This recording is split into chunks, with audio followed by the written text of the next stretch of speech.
Good morning. Oh, I look like something straight out of a 70s show. Good morning. Good morning. Good Oh, morning. Am I too loud? no. Oh, okay. Good morning, guys. Happy Saturday. Happy Another Saturday. another Saturday with I.Am.She. Another Saturday with Hello. Day. Well, I try to put my hand over the camera so I can block you out and say another Saturday with KD. I You don't are know so why dumb. I thought that was going to work. You are so dumb. And that's what you get. And that's what you get for being dumb. That's exactly what you get for being dumb.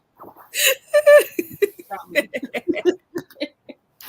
I ain't got no sense. Y'all know I ain't had no sense since you met me. I ain't had no common sense. Y'all, excuse the hair. I lost my wig in the Uber. You can keep it to yourself. And therefore my hair. How you lose your wig in an Uber? I'm Get intrigued. off. That's what you get for popping your wig off before you get where you need to be. I lost it in the Uber. So now I got this little thing on my head. That'll teach you your lesson. Maybe. I'm getting a cold. The fact that it's 26 degrees right now, that don't sit right with me in my spirit. Like, why is it so cold outside? Oh, Why is the wind blowing like it was a hurricane or a tornado last night? What is going on? oh, poor baby.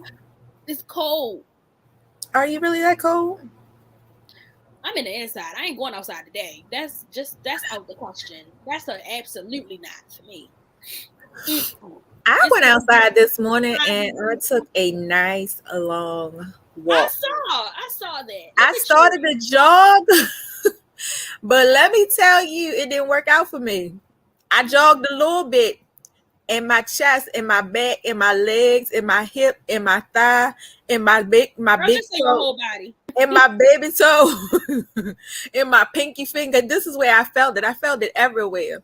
I started to jog, but I said, no, what is you doing, miss? You got to back up and start off. You got to start off slow and work your way into this. And then you got to run. You got to work your way into this, miss. I don't know what you thought you was doing. You thought you was cute when you first got out there. You had your little jogging pants on. You had your jogging shirt on. You had your hoodie on. And you thought you was cute. You started off wrong. So let's back up. So yeah, I almost died. And wasn't nobody out there with me because it was like 7 o'clock in the morning. So nobody was out there with me. So if I would have died and passed out on the side of the curb, I don't know if anybody would have picked me up and been able to take me back to the house that I belonged to. But yeah, it was nice. It's really nice. I have to get back into walking before, like in the mornings, even before work. I have to get back into that routine because it gives such a different type of energy. It gives a different type of energy. It makes you feel more energized. It makes you feel like you want to do more. Usually when I get up in the morning, I'm just like, I'm a last minute person. But I decided to get up. I decided to try and run. Didn't work out, but I walked. And when I came back, I was so refreshed. It was like, what can I do next? What can I do next? What I need to do next? So I made me something to eat, dropped me some coffee, jumped in the shower, put my clothes on, even had time throwing a little makeup. I was just doing it this morning. So I feel good about it. Had a little dance contest with Gemma this morning. We had a little Caribbean dance off. We ain't going to talk about that, but that's how it worked for us. That's our communication. It was great. It was great. But it felt good. You be great in your lavender. I'm trying to be great in my lavender. It's a joke. It's a joke. Oh, you see my lavender tissue box over there? What you talking about? Okay. But no, when I first, I want to just revert back to, I believe it was the 3rd episode of the new year that we did. And I said, I'm just all about changing my mindset. Just all about changing my mindset and just creating a successful path for myself. So in order to do that, to create success for yourself, you have to change your mindset, because if you fall in the same pattern and the same procrastinations, it's not gonna happen. So you have to change your mindset. You gotta push yourself. It's really hard, especially the older you get. The older you get, you just like, I'm kind of older. It's You not. gonna be 40 this year. If you tell my business up on this on this podcast, You gonna be 40. we gonna have a whole problem. You gonna be 51. So now you want to be sitting there. Oh my God, you and Nate. Oh, Nate, no. Nate'll be 42, right? Correct. That is correct. Oh, y'all old. That's correct. Go ahead and put Nate's business out there on the streets. Go ahead and put Nate's business on the streets. Because I would like somebody to be with 40. God, we girl 40. Mind your business. Mind your business. Thank you. Oh my God, 40. Like, we are really the new adults. We are adults now. Like my mother said, get some business. Mind your own. Y'all about to be 40, bro. And it's fine. And guess what? When I went to go, and you're right, I'm going to take that. You know why? I'm going to just give a story real quick. When I went to go register, not my high schooler, but my middle schooler. When I went to go register my middle schooler, the lady looked at me and said, because I had my mother with me because she had to give her information. The lady looked at me. She looked at my mother. She said, oh, and turned back to me and said, and what grade are you going to be in? I said, none. She said, oh. The lady asked me what grade. You know she was lying at you. You know she was playing on your top. You know she was playing on your top. She did not ask you that. No. I went to Davis School with my mother again because I had to give the information. Same thing happened. My high schooler, I went up there. They asked me the same thing. And what's your name? What grade are you going to be in? So don't be no hater because this 40 is sitting right on me. Don't be no hater because this 40 is sitting right on me. I'm going to take that 40. My skin is really given. Like, it's really given. Please. You got a little glow. You got a little glow. Given, right? Like, I just had to check myself out real quick. Like, the skin is really given. I was wondering why you had to put the entirety of your face in the screen. I hate this one ass mole right here, and I hate this one ass mole right here. I was wondering why you had to put the entirety of your face in the screen. You feeling yourself. It's good. You're getting older. You should feel yourself every day. But let's get into these hot topics. I haven't to set these hot topics in, but let's get into this hot topic. I have I want to talk about is I don't know if you watch, football. Anything about football? I don't watch any football. Okay, so you don't know who Chad Ochocinco is? Yeah, I know who Chad Ochocinco is. So now he's going by Chad Johnson, whatever. Mm-hmm. So he was on a podcast with Shannon Sharp, and he was talking about how he saved a lot of his money from playing football and stuff by buying fake jewelry, not really buying too much name brand. He is. I never knew that. You just I didn't either. That's on her dad's side.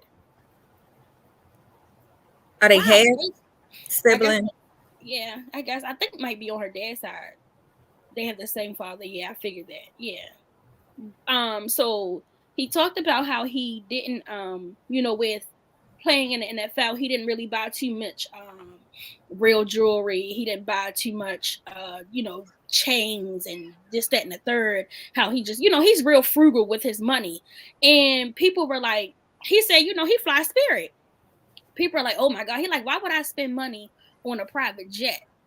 He like, I'm still gonna get there. I didn't buy $150,000 watch or $3,000, a $300,000 watch. He just said how he bought, he bought a regular schmegular watch. He was like, I don't even need no watch for real. And then he asked Shannon Sharp, like, what time is it? He like, see, that cost me nothing. So I got a watch on it. I'm not even gonna really wear it for time. I could ask somebody what the time is. So he basically saying how he don't spend a lot of his money on unnecessary stuff like jewelry and name brands and labels and things of that nature. I found that quite interesting, especially when he said that he still flies Spirit.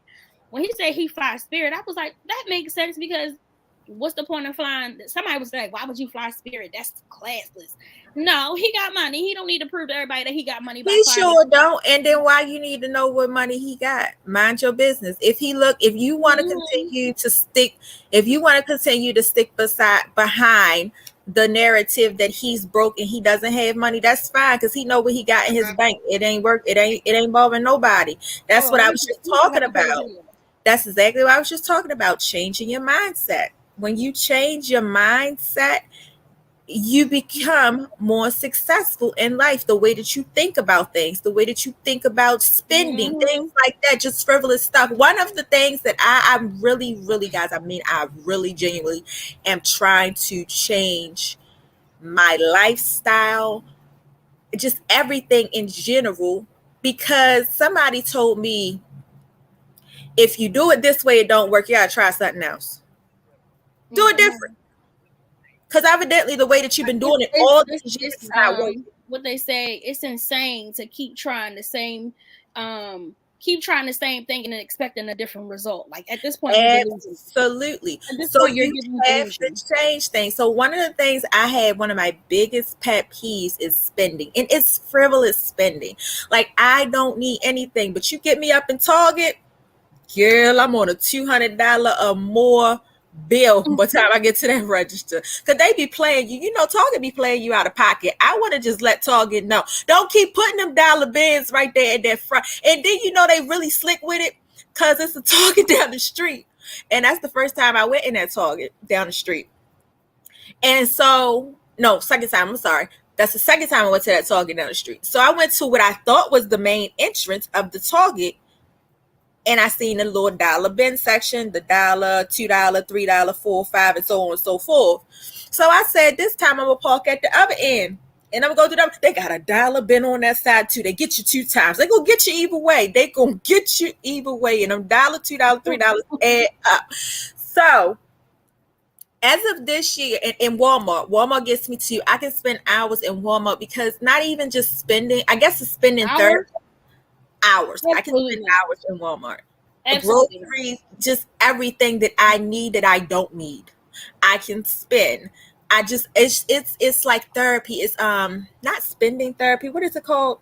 Shopping therapy? Retail therapy? Yeah, retail therapy. Yeah, that's like retail therapy for me. So I have not went to a store. Like I have pulled myself back from, so basically when Friday come, after my weekday is over, I'm either running to Walmart, or I'm going to Target. I'm even going to the Dollar Tree. I'm going to Dollar General. I'm going somewhere, and I'm spending some type of money. And so what I've done is I have trained myself. I've been training myself. No, sit your ass in the house. Get you a drink.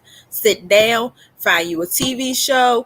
Do some budgeting. Look over your finances. See what else you can pay off. I have been changing my time, my use of my time. I have been changing it into something that's beneficial, because when I walk out that door, I might not need nothing but they're going to roll of toilet paper. I promise I'm coming out of any of those stores with some toilet paper, some towels. I don't even need no towels. I got 511 towels. I don't need no towels, but they look good. They just look cute the way they sit on that shelf, and I don't have that color, but I want to even like just and then snacks is my pet peeve. I know y'all see me and y'all like, I am a snackaholic. Snacks are my pet peeve. I am a snackaholic. Not snacks. So that's Dollar Tree. Dollar Tree takes me out. I can spend $50 in Dollar Tree. Takes me out. Exactly. Just like that. Like, anything. I do. I can spend $50 in Dollar Tree. If you give me time, I promise I'm gonna spend $50 in Dollar Tree with frivolous stuff that I do not need, but that I just want. And it's just an idea comes to my head while I'm in there. So I'm like, oh, I can do this with this, and then I go sit it in the daggone corner and never think about it again. And I done wasted my money. Now I can't even take it back, because you know you can't take nothing back Dollar Tree anyway. So I can't take it back. But yeah, I have just pushed myself and have been training myself and transitioning to this. It's Friday. Sit your ass down, make you a nice cocktail, find you a good movie, or go into your book, look at something that you can do towards your businesses, look at something you can do towards bettering your finances, just anything that's going to be beneficial to me. Changing my mindset. That makes sense. Changing That my makes sense. mindset for success. A key to I am here. I am on this road for the keys to success. But I ain't taking no coach. If you reach out to me and you feel like, oh, I want to try and ask her if she want to get into. I have this coaching program. If your coaching program is $500, $600, $700, $800, $9,000, don't reach out to me. Don't even waste your time. Cause I done had people in my I'm like, what? I done had people in my inbox. I've been following, people. I've been following different people on social media, that talk about like how to keep your business afloat. I've been looking at like people just doing finances, how to make, how to have different forms of income. Because my goal going forward, I want to be in a place where I'm not doing too much to make money. Right. Where the money is coming in and I'm not doing too much. That's where I'm trying to get to. That's the point in my life that I'm trying to get to. I own businesses. I'm not working for anybody, and I own businesses that are making money without me barely lifting a finger. I don't have to answer to nobody. That is my goal going forward. So I have really just been trying to think this through. I have been following, reading books, everything like that. But then when you go ahead and you join or you follow these people, they got trickery with them. Like they'll reach out to you. An accountability partner. These coaches are always legit. Right. Because they'll reach out to you. I started following this one lady. She's really good on telling you everything about an LLC, everything about a business. Follow her. I ain't said nothing to her. I just followed her. So she just all of a sudden out of the blue, which she probably didn't. It's probably somebody that's working her page sent something and was like, hey, how's your business going? Are you learning anything? I'm like, whatever. Sent another thing that said, would you be interested in Bitcoin? What?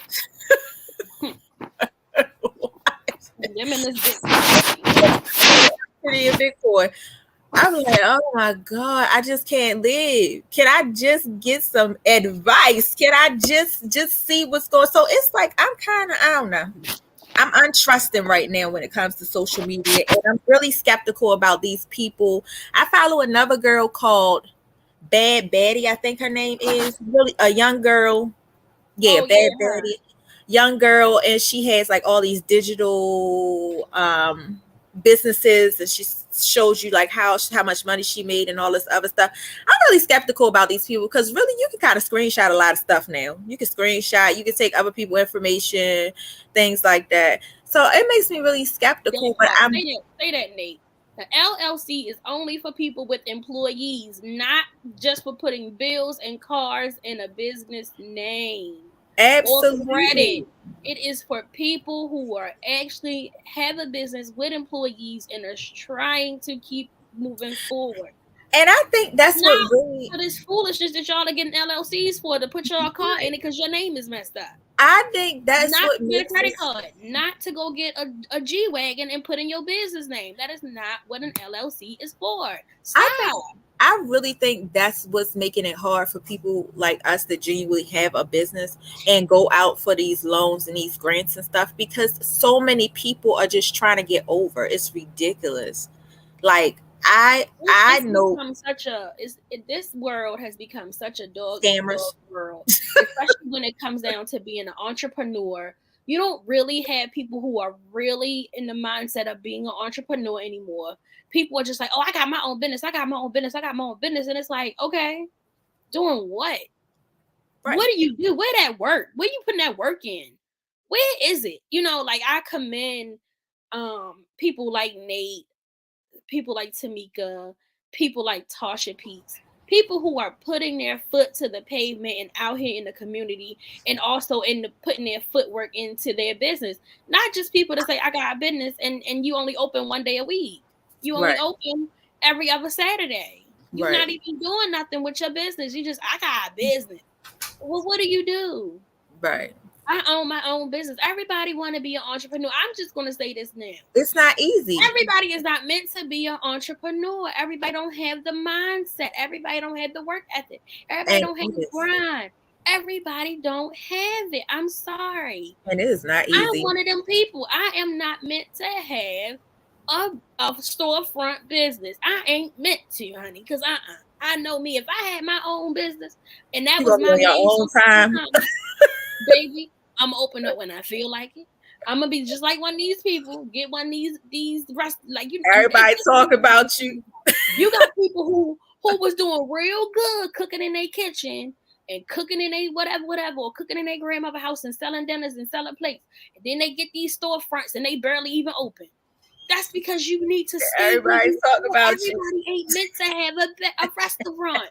Everybody ain't meant to have a carry out. You was doing real good cooking them dinners in your grandmother kitchen and selling them stuffed potatoes out your grandmother kitchen. And now Now you everybody, got this damn storefront and now you can't even keep the damn doors open. and It's now I'm gonna insert myself one time today. I promise.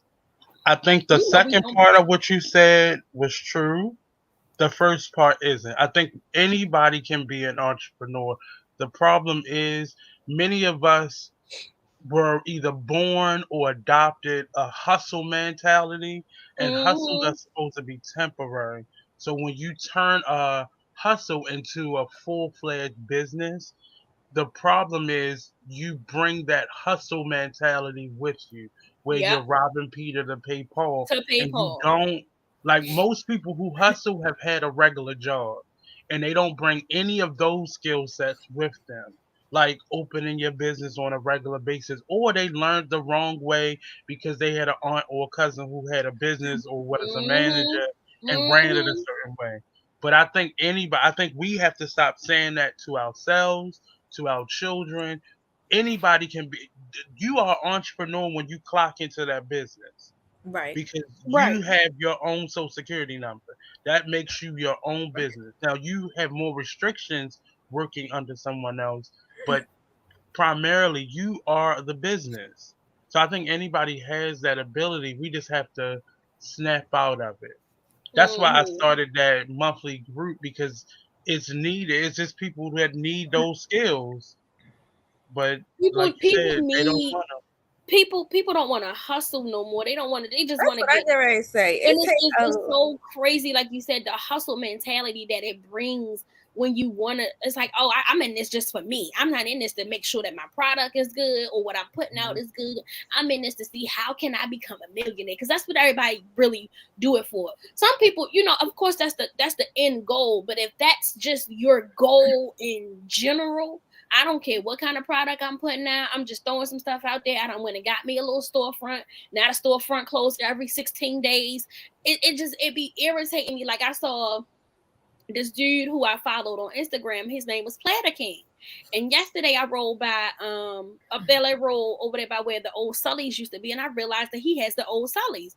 But I'm looking at it's 6 o'clock in the afternoon, and you sell food. Why is your business closed? It's six Because o'clock you know what he in the did. evening on a You know what Friday. Why is sometimes your business happens. closed?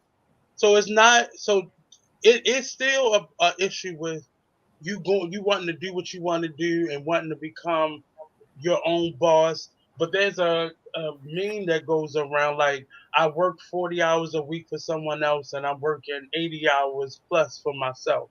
And you don't realize how much more time you have to invest in yourself than right. you did simply when you was clocking in and clocking out. Uh-huh. Uh-huh. That's or what people have started to do, they won't leave that other job to be able to go for your business full time.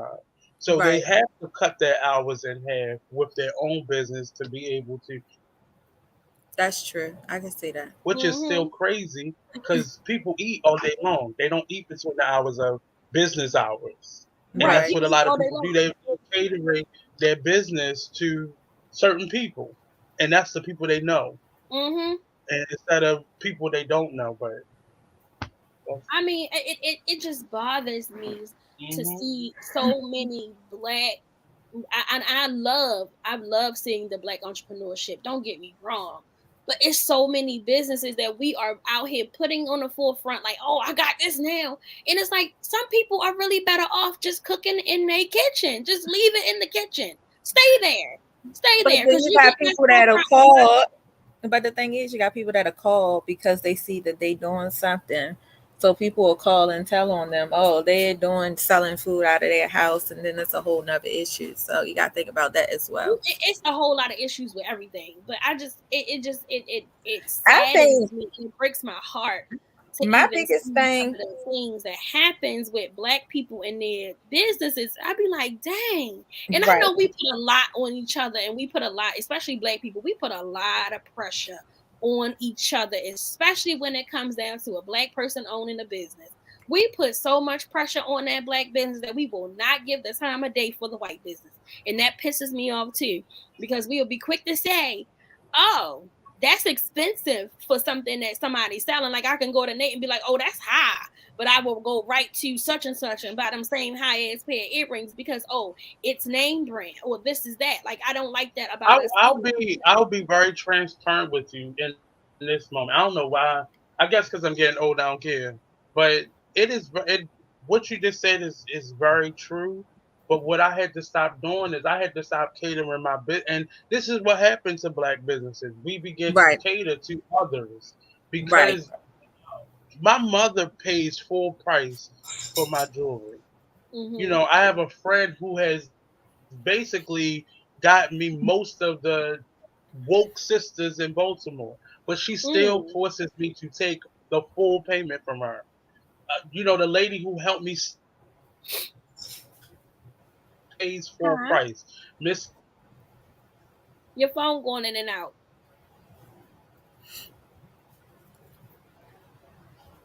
Your phone going in and out, Nate. Can you hear me now? Yeah, we Yeah, can hear you now. But it is very difficult maintaining a business under the restraints of somebody else, especially the people that look like us, because we Right. don't support Right. each other. We want a discount. We don't want to pay full price. We talk more about the stuff we don't like versus the stuff that we do like. And then when your favorite restaurant or your favorite jewelry designer business go under, you're like, man, what happened? You happened because you spent all your social media time talking about that restaurant that did you wrong, and you Exactly. never talked about the Exactly. restaurant because you don't want anybody else to know your spots. You don't want to, or you That's just just focus on like negativity. that's just like with this new TikTok thing, um Bowling Springs. It's in Alexandria, Virginia, I believe. And when it started blowing up on TikTok, everybody started going. And of course, it started getting ratchet because at one point the prices were $50 for the week if you go through the week, and then $65 oh if you go. yeah, the spa. Yeah. Now the prices are $130 on the weekday, and then the $165 on the weekend, and that don't include shit. So, when we bring that certain aesthetic to certain places, and then it's like, oh shit, they're coming, the Blacks are coming.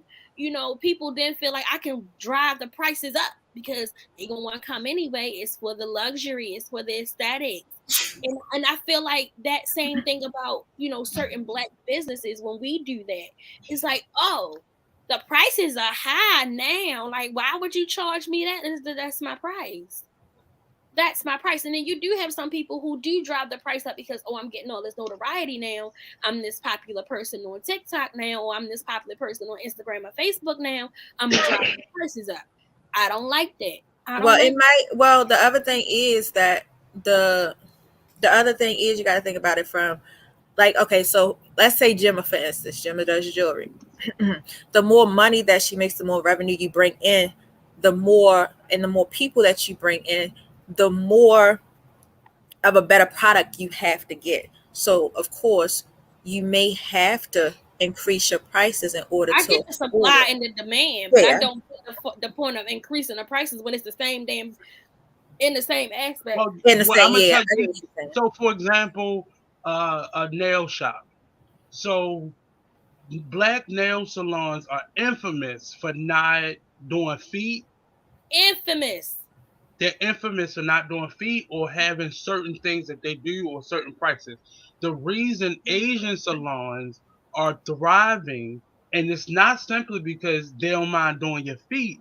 That's a big part of it because now I got to go somewhere else or I got to go to the Asian shop to get my feet done. So I might as well just go there and get my nails done too. Right. But the problem is many of the Asian businesses in general, one, they have a central like here in Baltimore, I believe it's a Korean center and a Asian center where they go to help them start their businesses. That's Hmm. number one. So Mm. they collective in that way. The other thing is you may have 4 or 5 nail shops that buy all of their supplies together and then divvy it up. A Hmm. black salon is not going to do that with another salon. They're not going to do it. They one, they're not going to think to do it that way. Two, I I don't want her using the same supplies I got. Right. I was thinking that. Yeah. Everything's so exclusive, but you're using the same supplies. Right. So you won't share the business. You can't do everything You can't do everything.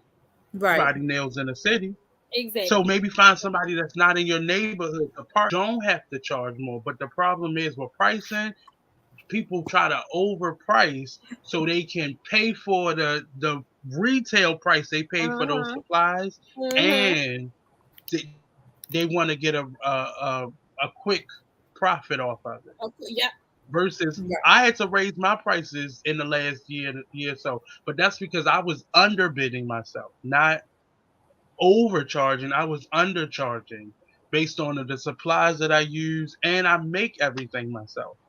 So I Right. was charging like you were getting it from a jewelry supply store versus I was making it myself. But a lot of people don't know their business when they go in. It may be a passion of theirs, but they don't know the business of what They they're don't know doing. the business. They don't know the business aspect of it. Right. I I go ahead. I just feel like from what I see from my standpoint and from what I see on my side, I just feel like a lot of people when they get the business and the whole idea of saying I have a business and then to actually go in and do the things that it takes to actually keep the business afloat and keep the business running, it kind of intimidates people because they didn't got into something that they ain't had no business doing in the first place.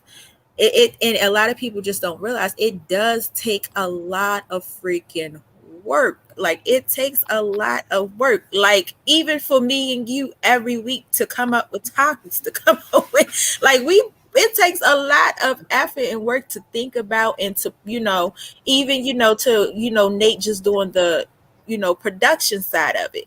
It takes a lot of work and most people just see it and be like, oh, I can do that. All they did was take a camera and put it up. I can do that. All they doing is sitting here talking. I can do that. I But saw on the last station I was on, I brought in maybe almost 30 shows, and I would, like clockwork, even the advice that I give you all is because I watched that many shows, think that it was just that easy, and they didn't realize, Mm-hmm. oh, I gotta do this every week. Oh man, like when I don't feel like doing it, I still gotta do it. Oh no, I don't feel like doing that. Or when it becomes a bill, the first thing I said to y'all, when it becomes a bill, then y'all gonna be like, well, I gotta rethink this. But right, you get into something because it's making money for somebody else. I think that phase is still there, but it's, I think the pandemic forced people to do things that they always wanted to do. So now the problem is I don't have the skill set to run my passion as a business. Like you said, if they was in the kitchen, they know what their supply is.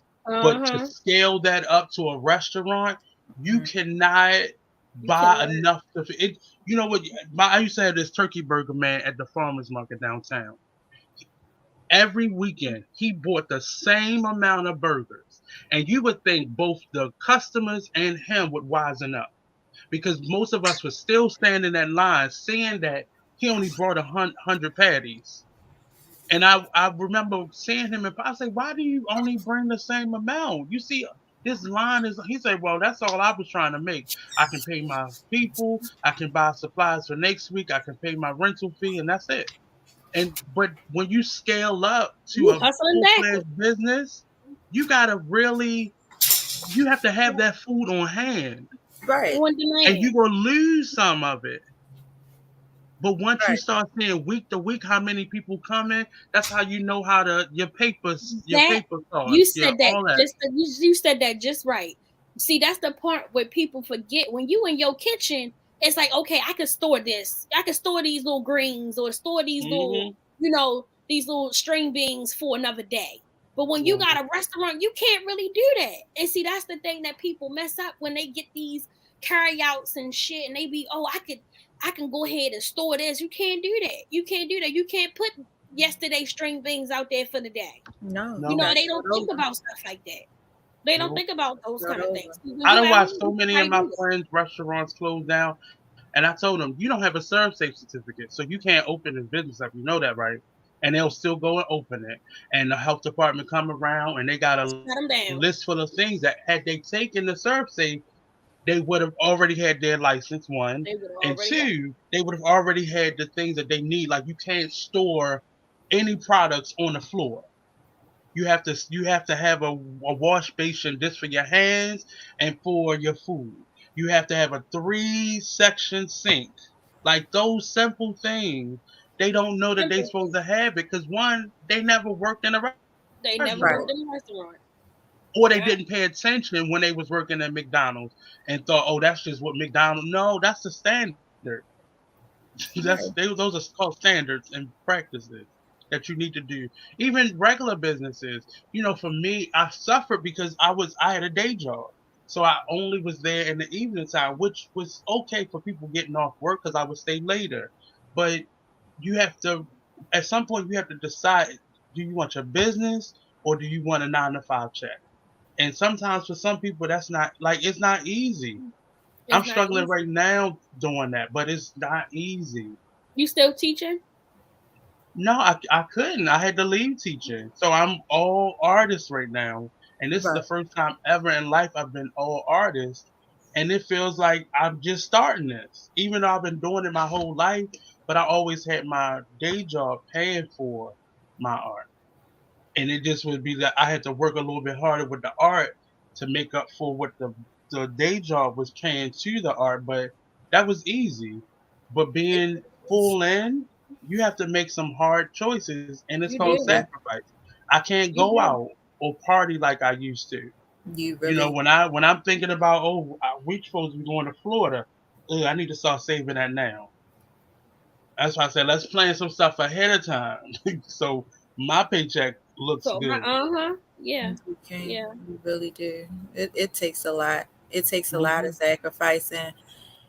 I mean, my mentality, especially going into FMG, is Meek Mill's skin money don't make no money. So you got to spend money. So you have to spend the money to make money.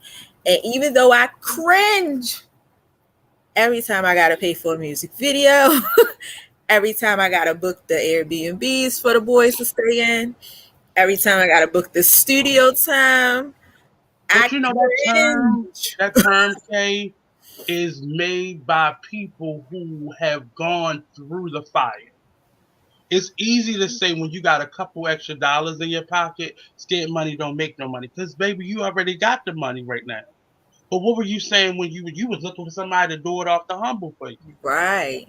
So it's so many different opportunities, whether it be grants or going to a college and finding somebody, a nice little geek that know videography,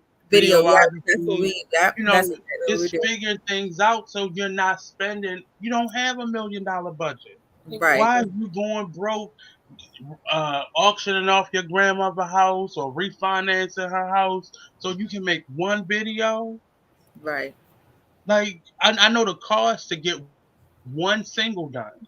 That's why most albums come out and there be 1 or 2 singles, and the more money they got, that's how many more singles they put out. But just do the things you can do now, like shore up your social media, or figure out how to get your crowd support together. It's a different game now, and you got to understand when things are changing. It's not always you can't run a business, especially a music business, like they was in the 90s. It's different. I know, it really is. Exactly. It really is different. Especially a music business. It's definitely different, especially like to talk to my father, and he's like, oh yeah, you have to do this. I'm like, we are not the same, sir. We are not the same. Right.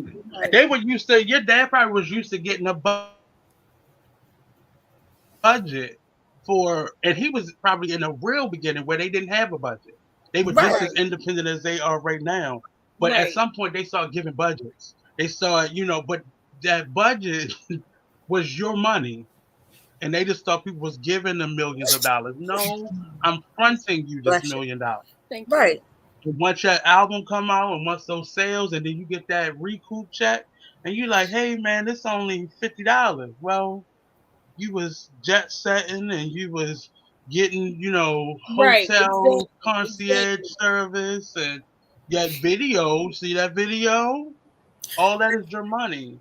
That's why I like the fact that I keep us small and I keep us limited, because the more people you pull into it, I've had people approach me from here, there, everywhere and say, hey, you looking for an artist, da da da da da. How much you gonna pay me?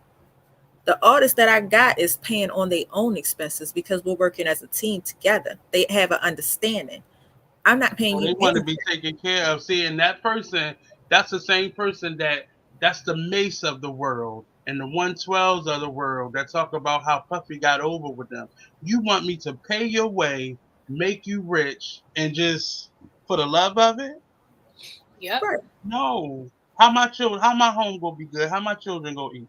What's my legacy looking like if I'm just investing in you? You don't even have it all together. You don't even have it all together. You don't even have it all together. Say that again. And that all goes again into mindset. Changing your mindset. I'm here for it. The number one goal for 2023, changing your mindset. Learn It's not too late to start. Learn something, though. It's not too late to start. It's not too late to start. People keep saying, and your new year does not have to be January. It does not. Your new year can be any day that you make it. And that's does not have to be January the 1st. Say it again. It does not. Say it again. 365 days is 365 days. Change anytime. And stop making it a yearly. That's the thing that I said before. Stop making it a yearly resolution. Make it from now on. If y'all notice, that's what I say now, and I don't say for 2023. From now on, from here on out, start using those languages. From here on out, from now on, going forward. Don't just say for this year, for 2023. For it's my year. From now on, going forward, I'm going to be successful. Going forward, this is going to be me. This is what's going to happen. This is how it's going to happen. Stop just saying for 1 year, because you're not giving yourself too much leeway. You really still not changing, the success that you see or those goals that you want to reach. You're really not getting anywhere because you're only setting it for that 1 year. That's true. I told y'all I'm changing. I'm evolving into a new me. I might get a breast implant. You don't know. We don't know what's going to happen. But going forward, did you have any more hot topics today? No. Because we always get off topic. All right. So let's get into today's topic. Today's topic is a little sensitive. We started to talk a little bit about it last week about Tyree Nichols. It's a lot, and it's been a lot still coming out. Have y'all noticed that? Mm-hmm. These stories are just evolving and evolving. The more the days go on, you find out that this person, you find out. And here's what gets me. Social media and these damn rumors. It's ridiculous. I just happened to get on there the other day, and somebody had tried to post that one of the officers' baby mother worked with Tyree at a warehouse, and it was him. He had got together with the other officers, and it was like a revenge thing because he found some text. It was something really weird, and I'm like, wait a minute, this don't even sound right.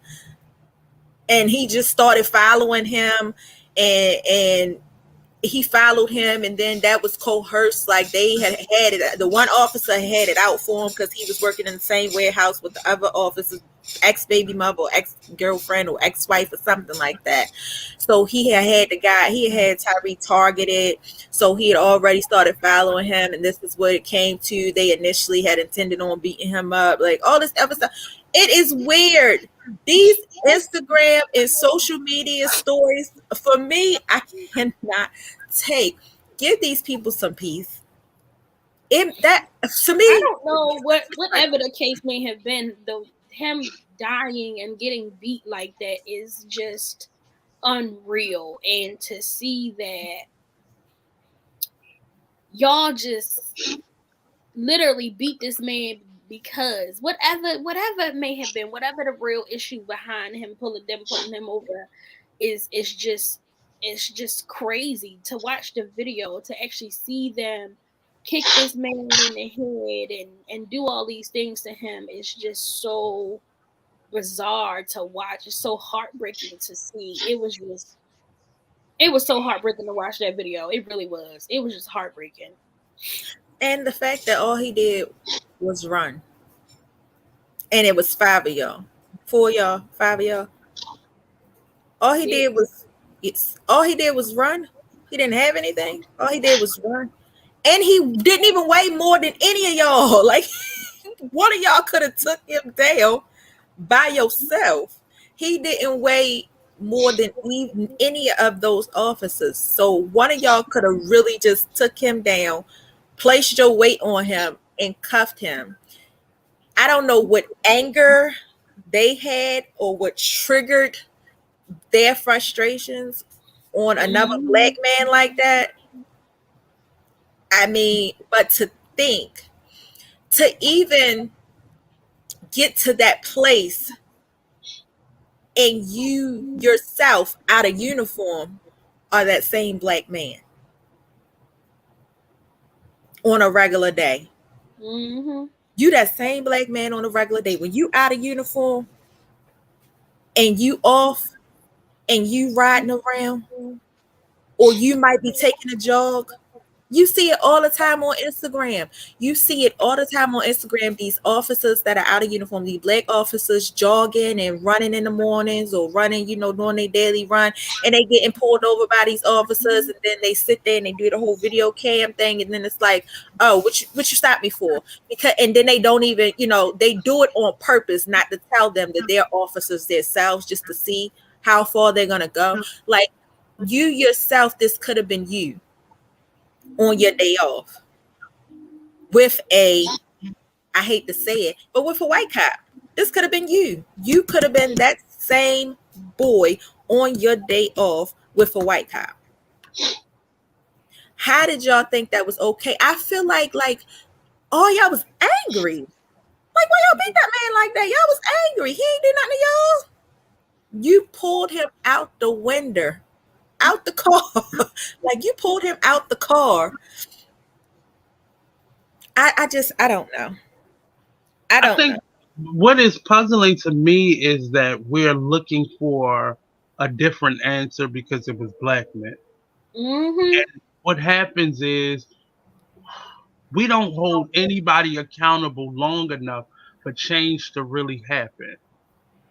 Here in Baltimore, the one person that seemingly was pushing for reform, we got her out of there.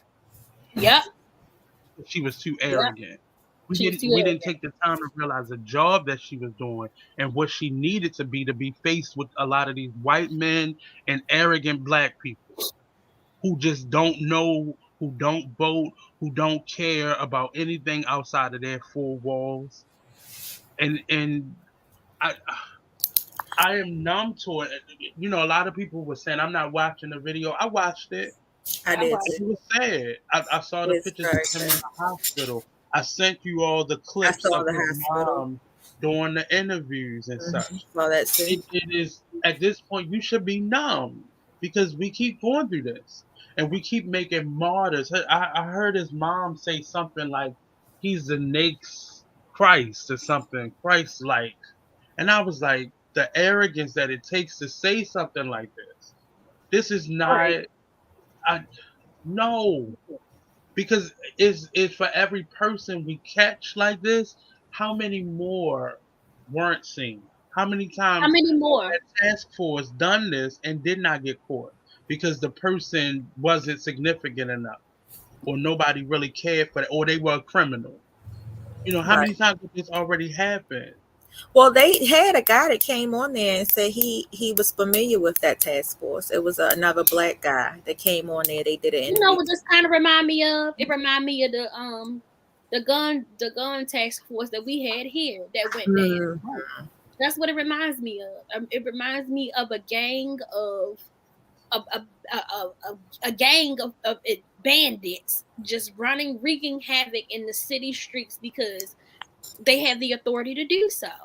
And it just reminded me, like, that is just like how it was here in Baltimore. Overall, Terrorizing people, how they were fucking with people, doing shit to people, beating up people, stealing. taking money. And like you said, it's imagine how many people that they did this to, that now is coming out like, oh yeah, they was some fucking terrorists.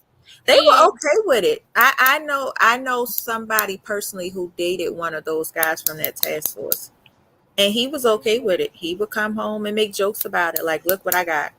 Look what I got today. And that's, see, and it's hard. And that's why when we have these sex wars with each other, or sexual identity wars with each other, it really angers me, because then something like this happens.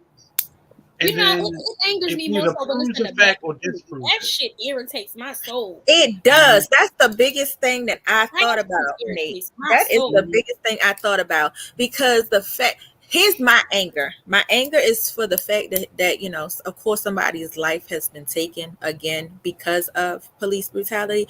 But my real anger and frustration comes from the fact that we have been fighting for so long to hold these white officers accountable for beating us, and y'all just pushed us back.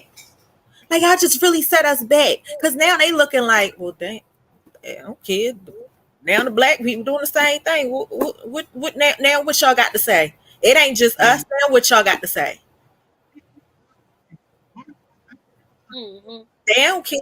It hurts though. It hurts in a different way, because it one, look how the media is not placing the non-black people on that lineup. Right. Look at how The we're sharing. firefighters. Right, but even for us, we're not even speaking on it. Like, a lot of people were upset, but we're not speaking on it with the same vigor that we did when it was Freddie Gray or Trayvon Martin, or we're not even speaking on it. George Floyd, we're not speaking on it the same way, because it doesn't fit our narrative about white people. Right. And the reason those black people felt so comfortable doing that was because all the white men got away with it, and white women got away with it. Another thing for me, speaking of that, was how quick they charged them, and how it takes so long to charge the white officers. How quick they charge them. That's crazy, because of course everybody's seen the video, and of course, so there's the proof right there that they were charged. But the same video shows when it's a whole bunch of white cops beating a black person. You see the whole entire video. Why does it take longer to charge them? They charge them right away. Why does it take so longer to charge the white people when you see the same exact video? Like, for instance, I just watched a video the other day where I can't remember her name, but the white officer, female officer, that claims she reached for her gun accidentally when she was reaching for her taser and shot the black guy. Did y'all see that one? It happened a long time ago. It happened a while ago. But somebody just resurfaced the video, so it brought it to mind. She thought she was reaching for her taser, and you could hear the other officer scream, taser, taser, but you could clearly see that she had a gun in her hand, and she could clearly see because the tasers have that yellow thing on the top, first of all. But her gun is reaching out in front of her to the point where she can see what she has in her hand. Mm-hmm. Like, it wasn't like she just reached for it and shot. You could clearly see from the distance of how she held it that you could clearly see that you did not have a gun, but that you did not have the taser, but you in fact had a gun. You could clearly see it from the distance that she had was holding it. She But could. even so, let's say it was in the heat of the moment. You know, they are trained.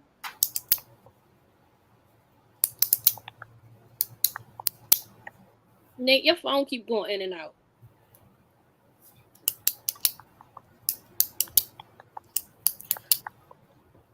But what's that noise? I'm not sure.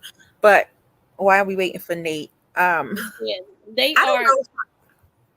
Like, I don't know. I feel like this is just another one of those times where, unfortunately, in America, we're not gonna do anything but protest,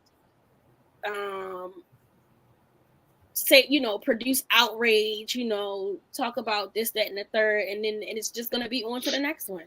Right. And until somebody in the higher government does something about these police or try to change their tactics or give them something, it's gonna just keep happening, and it's just gonna keep happening to the next black man. Unfortunately, that's just what's gonna keep happening. Well, the thing is that one of the other things is, okay, so it's something played in my head that Nate told us a long time ago when talking about certain topics. Come up with solutions. Don't just talk about the topic.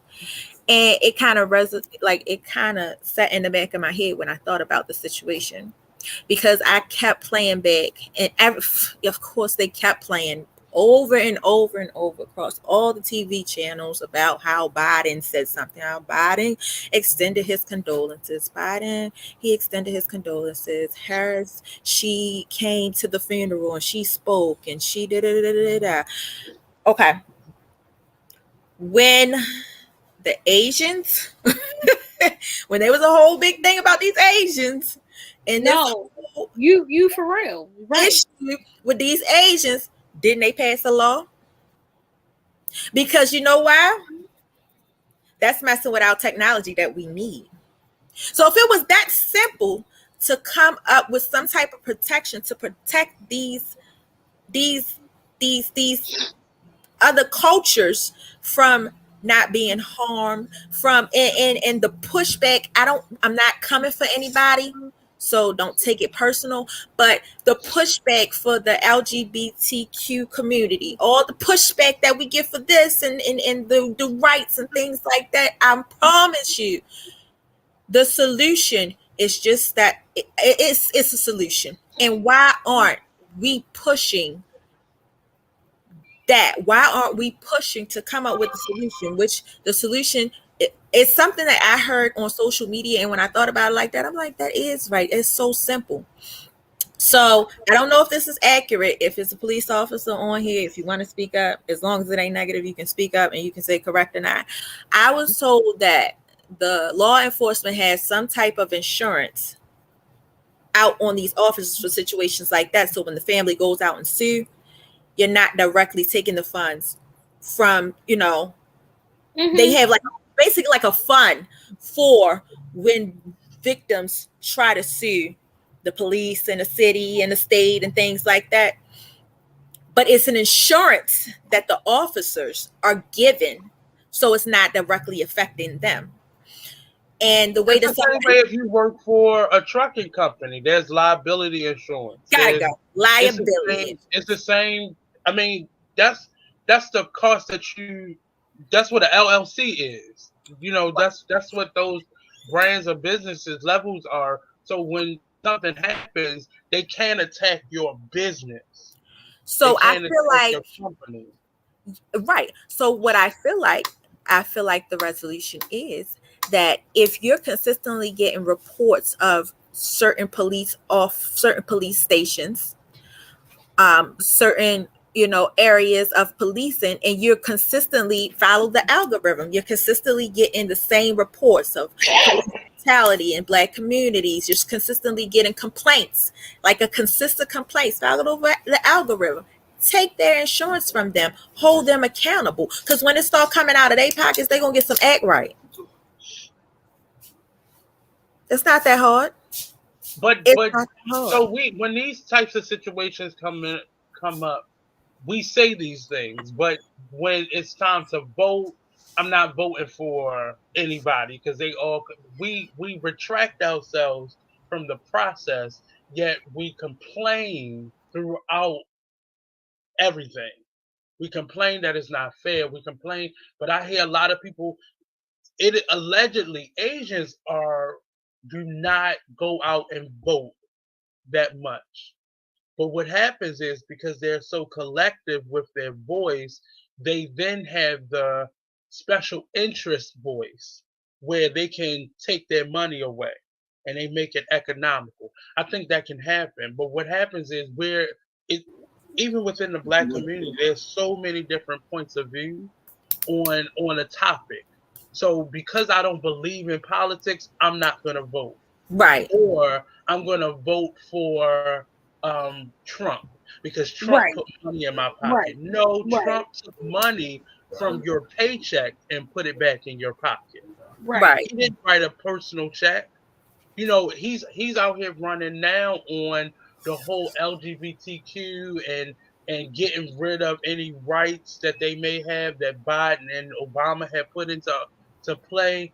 Yep. So he's playing on your heartstrings in He, that way. he's playing on a lot of their heartstrings, and a lot of people who are homophobic or whatever Mhm. are gonna be like, oh, that's what he's doing, and he's also doing that.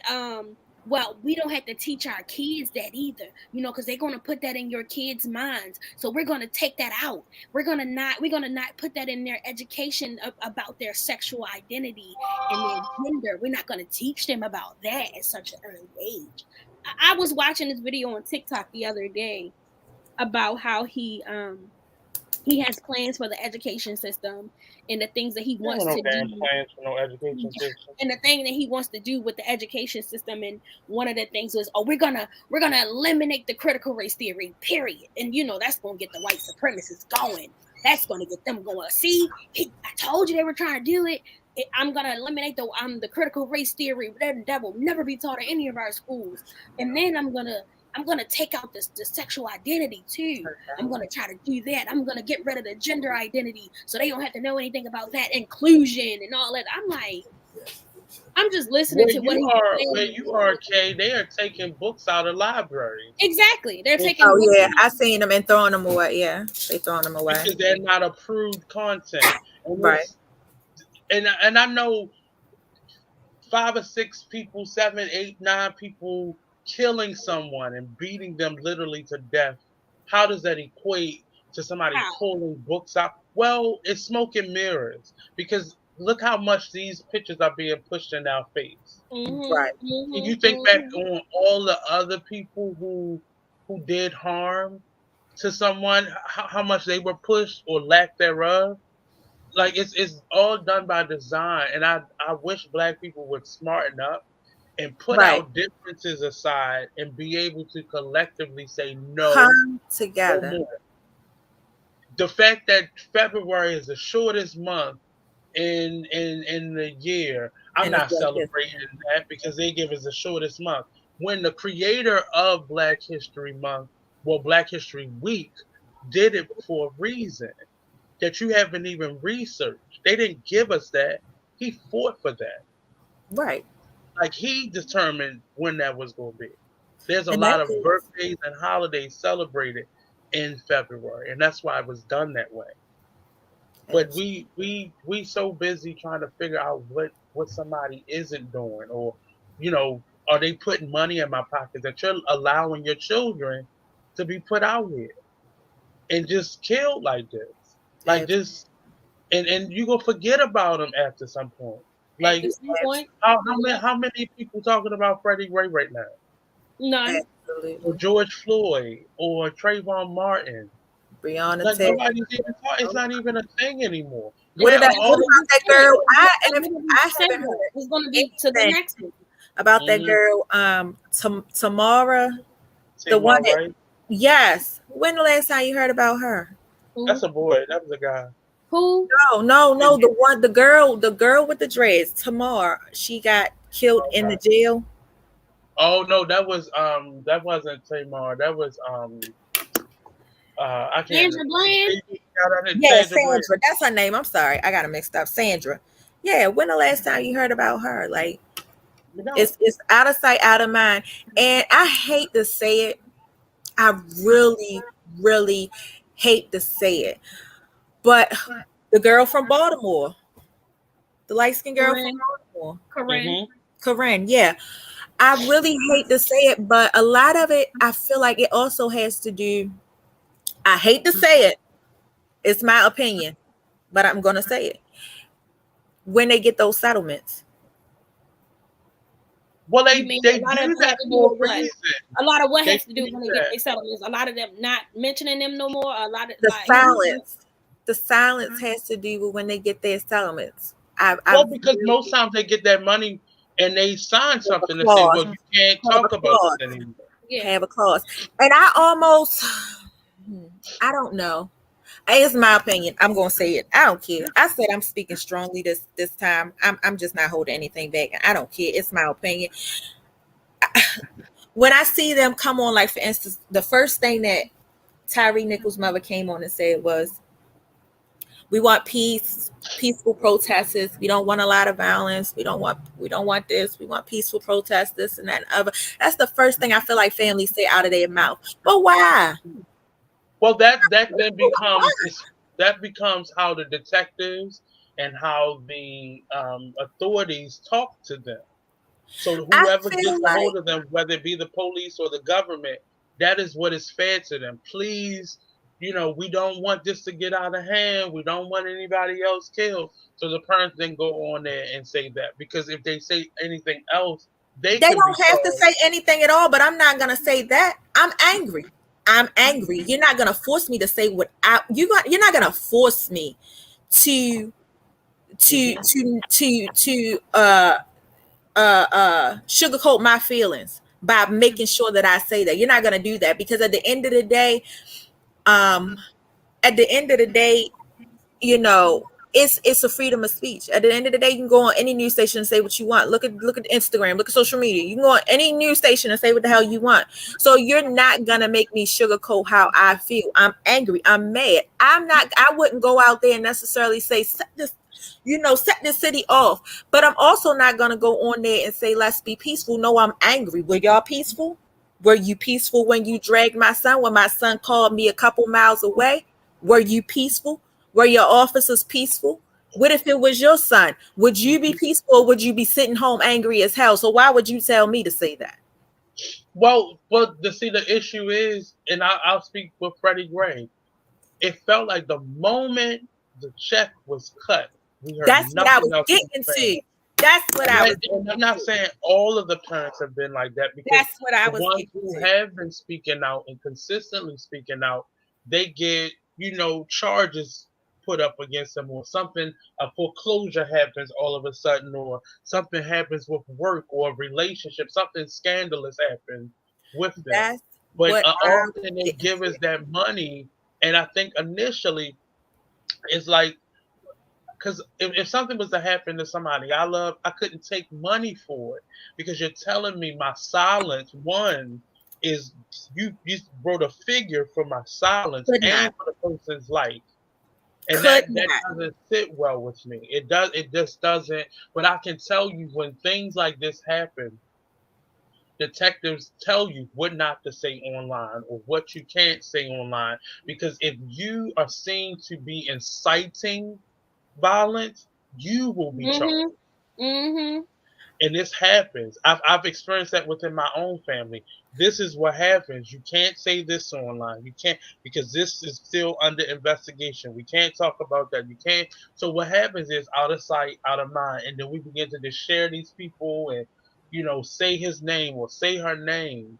And then, this one body then every so often blurts out, "You're not even talking about XYZ no more." But, it will all... It's frustrating to me, one, because we have selective outrage. The same way this is happening to black men, it's happening to gay black men, it's happening to pockets of women, it's happening to other cultures, it's happening within their own system. It's happening to elderly people. right? It's It's happening to elderly elderly people. people. It's happening, but we can't be silent. We just can't be silent. Right. I always hear this generation saying, "Well, I'm not my grandmother. I'm not my grandfather. I Mhm. couldn't be," Mhm. but Mhm. yet you stay complacent.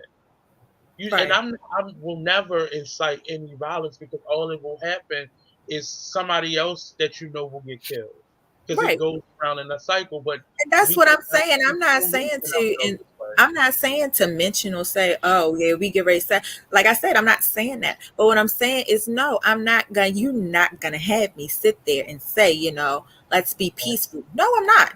I'm not. I'm just. You're not gonna have me say that. I won't say the wrong things, but you won't. You won't have me just say, let's be peaceful. No, I'm angry. I'm Right. angry. So my feelings are just my feelings. I can understand where you're coming from the standpoint of not mentioning certain things, and because No, of I'm this. just saying that's as someone who's had two family members killed. I I have been in a home where the police or the detectives come Mhm. and kind of fear mongrel the family into being silent or saying certain things. Their Yeah. spokesperson often comes out and prepares you for whatever press junket that you go on and Right, tells you what to say so you can stay. They always make it so you can stay safe. We want the right, family to stay safe, and it is very uncomfortable to be in a space where we are being complacent with you giving me a payout right, or an Right. opportunity to go on Exactly. around the country and talk about, police brutality, which often turns into fatherless children or something sideways on what Something happened. sideways. right. It always ends up being that. So now this person has a job speaking around the country, but it it it, it it's just frustrating to me The because thing is, I've seen this on the other side, and it's us. We are it's not us. blaming us for what happened, but we are the problem, and we're The why it keeps happening. That's what I was trying to get to. That's what I was trying to get to with the peaceful protesting. Is Mhm. that I almost feel like it's because they know that some type of payoff is coming. So they're Absolutely, kind of being scripted into saying absolutely. certain things. That's exactly what I was getting to. But the thing and the most important thing that we are told every day on a regular basis that we do not do as Black people until we get older, and we think that's when we think we need it, when we get older and start having health elements and things like that, is get life insurance. If you know you're going to be out there, even if you don't know you're going to be out there, it is very beneficial for each one of us to have life insurance, to have a life insurance policy put in place. And don't say, oh, I just can't afford it, it can't fit in my budget. It can fit in everybody's budget. It's your you losing your life and leaving your kids with your debt. So I'm gonna tell you what happens, and sometimes we don't realize it because some of us have had insurance our whole lives, so we don't always Right. understand it. And I've had to several of my friends who sell insurance. They always talk about specifically Black people in a certain way. Well, what Mhm. happens with insurance? They don't always do medical background, That's but what they correct. do is they go to the pharmacy and see what you've been taking. Hmm. So if certain things, if your age, if where you live is where your age is a factor, where you live is a factor, past ailments is a factor.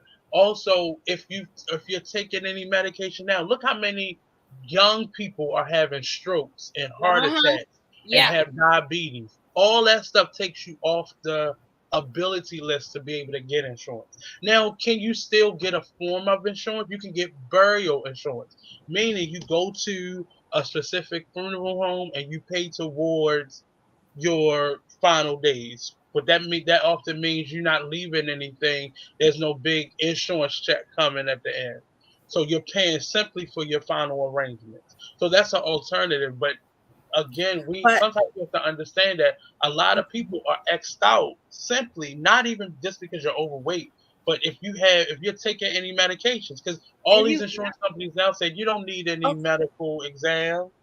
But what they Okay. do is oversee that and go straight to. They don't have to go to the medical exam. They can go to the pharmacy. Okay, I can say that, but then let's think about it from the other aspect. Hmm. Let's think about it from the aspect of white people. When do they get their kids insurance? When do they get life insurance on their kids? They When typically they're get born. their children insurance around the When same they're time born. When everybody they're else born. think about it. When they're born. Why are Hmm. we not doing it? That way, we still fall into that category of continuing that life insurance instead of I just have waiting. to not defending why it doesn't happen, but there are plenty of reasons why it doesn't happen. A lot of these people aren't thinking that way. They thinking I'm young and I'm healthy and I won't have that problem yet. I have time. Many people are having to choose between putting food on the table or gas in the tank. Like people are still living that way. And for the greater portion of people who can afford it, they often have ailments or issues where they're not allowed to get certain insurances. So I think what has to happen is we need to change the structure of it because everybody's going to die. So you're telling me because I have a pre-existing condition, you're not going to take my money and do what you would do with it anyway Right, to be able to pay my final. Maybe I can't get $100,000 insurance, but maybe I can get my final arrangements taken care of. But the right, problem are these insurance companies, just like the pharmaceutical companies. They are the problem, and that's why people aren't getting the insurance they're getting. I can tell you why a lot of older people don't have it. It's because a lot of older people used to do. It used to be a system where your insurance plan used to come to your house and collect your money. Well, a Yep. lot of those people were Yep. passing away and that insurance man was putting that money in his pocket and not absolutely, into your policy. Yep. absolutely. A lot of So a old lot of older people people do have that. that, and then their children have that. Like, I don't know, and that's why we live in this space of people doing GoFundmes because there a lot of people. We have children with diabetes now. We have adults that's just getting it in their 20s, having strokes, having things that would normally happen to 50, 60, 70-year-olds are happening to people in their early 20s. Hmm. The drug, when if you did any wild drugs and had to be put in the hospital, and now they're putting you on a medication to get you off of that, that disqualifies you for a certain insurance company. And And the that age, nobody is talking about that. They're just saying how shameful is it? Look at the people who are dying Look without at the people insurance who are plans. dying. right, and the They age either have a range for, pre-existing condition or not. Ends just never met for them. and you got to think about the age range for, just like us, just like with the drug addiction overall, the age range is just going down. It's But going down. think about it. Getting Think younger, about it. That younger. uncle or cousin that was on drugs, Uh-huh. they were in their 20s too. They were in their 20s. They were teenagers too. I think it looks different It because we're does. now past that age. It does. But our uncles and aunts and more parents were that age when they started getting high. Nobody, rarely were they 30 some years old picking up a pipe. That sometimes started when they were young. I think we looked at them as if they were our ages now. Uh-huh. Uh-huh. But they were young. They were half our age, some of them, starting that. That's true. I That's true. just A think lot of it's aunts, ridiculous. a lot of aunts and uncles. I mean, everybody has aunts and uncles that passed away, and nobody really told them why, or they always looked kind of, you know, bummy-ish and kind of was standoffish with the family. They wasn't allowed to stay in the house past a certain time, or somebody Mhm. had to watch them doing family gatherings and things like that. Everybody had that one aunt and uncle. Everybody had I that had a one couple of them. uncle. They said I had a couple of Uh-huh. I mean, Yeah, but me I mean, too.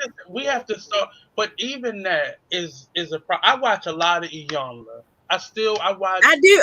watch I've her been old watching it shows. all week.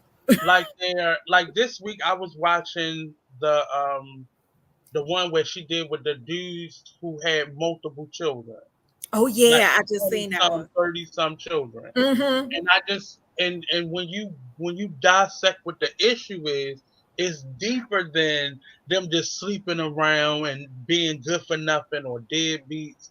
Because then you got to also look at the women who accepted that. Right. Like the one dude didn't have. He had. I think he ended up having 40 children. By the time It's the young guy, the 37-year-old. Right. So when the show first He had came 33. like 30. him and his family was on the show at first, and he had 34. Mm-hmm. By the time she did a recap and she brought multiple men together, he had 40. So that means somebody watched. So that means some ladies by 17 different women, he has 40 children. I was trying to do the calculation. I was sitting there when I first turned it on. I was like, wait a minute, hold on. She said he 34 and he got 33 or 36 and he got 33 children. But I had to calculate like how many people at the same time, or when did he start having? I remember one segment of the show, 3 women came in and they all had a 5-year-old. But they also, it was one of the ladies who had one child by him, but she was like girlfriend number 15. Mm-hmm. And the thing is, so you have to examine both, like what is going on in your life, right? That you ain't gonna tell me you don't know about 30 some other children at all. And then some of them had staggering children. Like he came back and had another child. The same thing we talk about Nick Cannon. They was coming back having children. One lady had a child that was like 4, 12, 5. And the other lady had 11, 5, 16. Mm-hmm. And it was like playing the numbers. And the mindset that was the fact that he kept that he was able, the fact that's the biggest thing that puzzles me, like that they come back. Yeah. Exactly. And then they come back again. And it's like, what is going on? You didn't learn the first time. You didn't learn to run away the first time, to just look and say, you know what? Nope. Because they're both running for something. They're running towards something. And every time they do it, it just brings them closer to solving that problem. So the gentleman on the show, we get to meet his father and his mother. So his father puts his hands up because he brings a gang into his house, steals his gun and his license, and he wound up losing his job. I think he was an officer, so he wound up losing his job, his license, because that happened. So he put his hands up. So that was him like basically distanced himself from the child. But prior to that, he was a provider, but he was never there for the child. And that's what he's been doing. He's been exact opposite. He's tried to be there, but he's never been a provider. Mm. And then his oldest child, I think he was like 23, having his first child. He said by the time I was his age, I already had 9 children. What? But we don't dig deeper. We just write those type of men off as good for nothing. It's something they chasing. You can't tell me you got. Y'all said after 15, you didn't think about putting on a condom? Right. She's like, I didn't like condoms. She said a vasectomy. He said, I ain't want a vasectomy. Or not even just the men, the girls too. Like, did you see the one episode with the girl? I say this all the time. There's no way in hell a man can convince me to be baby mama number any fucking thing. If it ain't one, I don't even want to be baby mama number 1. I ain't no way in hell I'm going to meet a man and he got 7, 8 kids already. And I'm going to be like, yeah, I'll be number 9. Yeah. Number 9. How about number 30? It depends. You might not even know, though. Some men won't tell you that. They won't give you all that up front. They will not give you. How many episodes have we talked about where these men are in these relationships for so long and the woman don't even know that they have kids, and they don't even play a part in the kids' life for them to know that they have kids that even exist until they get into this, oh, he's so sweet. That's my heart. That's my life. I could be with him forever.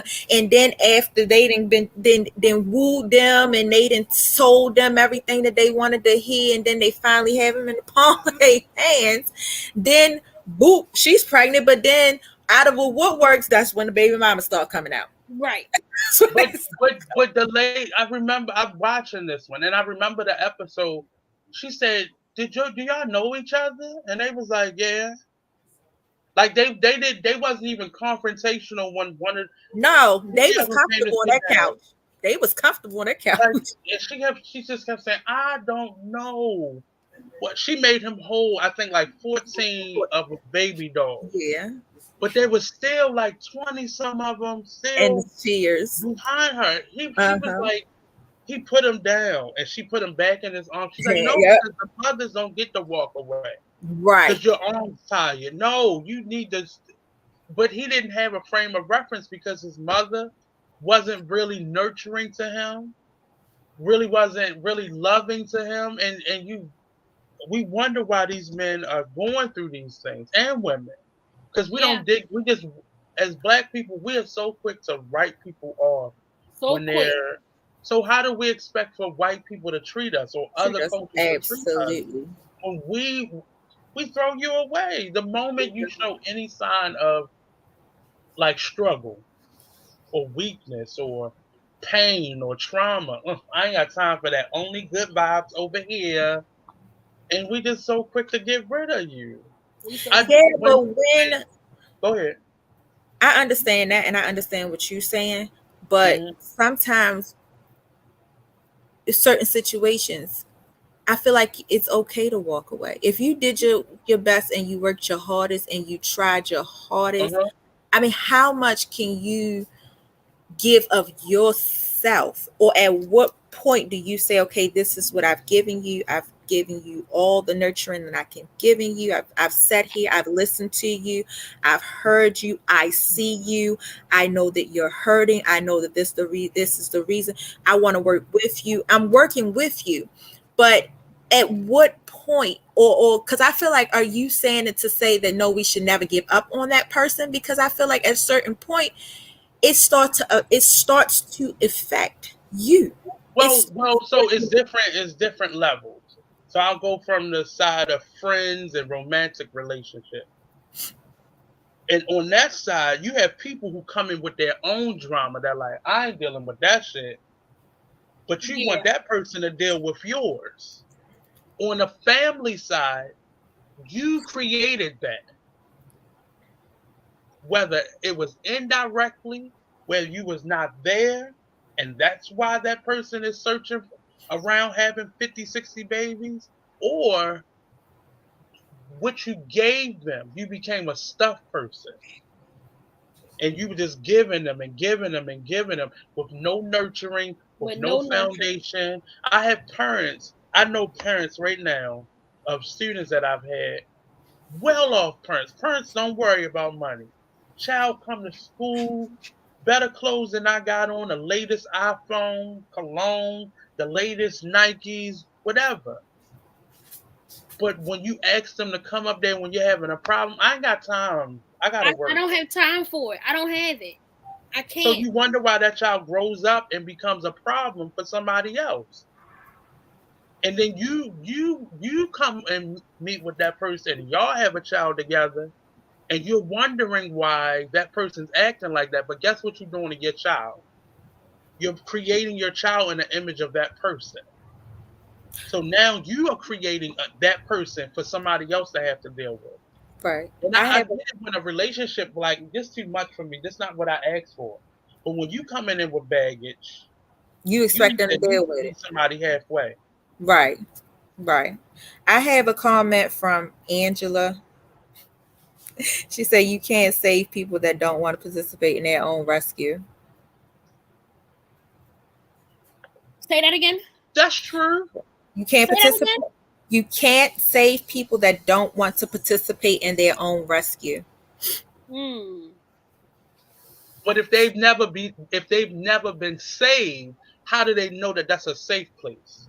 Right. If nobody's But ever taken them I went in to or a said stop and anything violence. to them Tamika said I went to a that stop and mattered violence to event them. last year, and the young man that was shot, and he actually said he wished he could have died so his family could have gotten paid.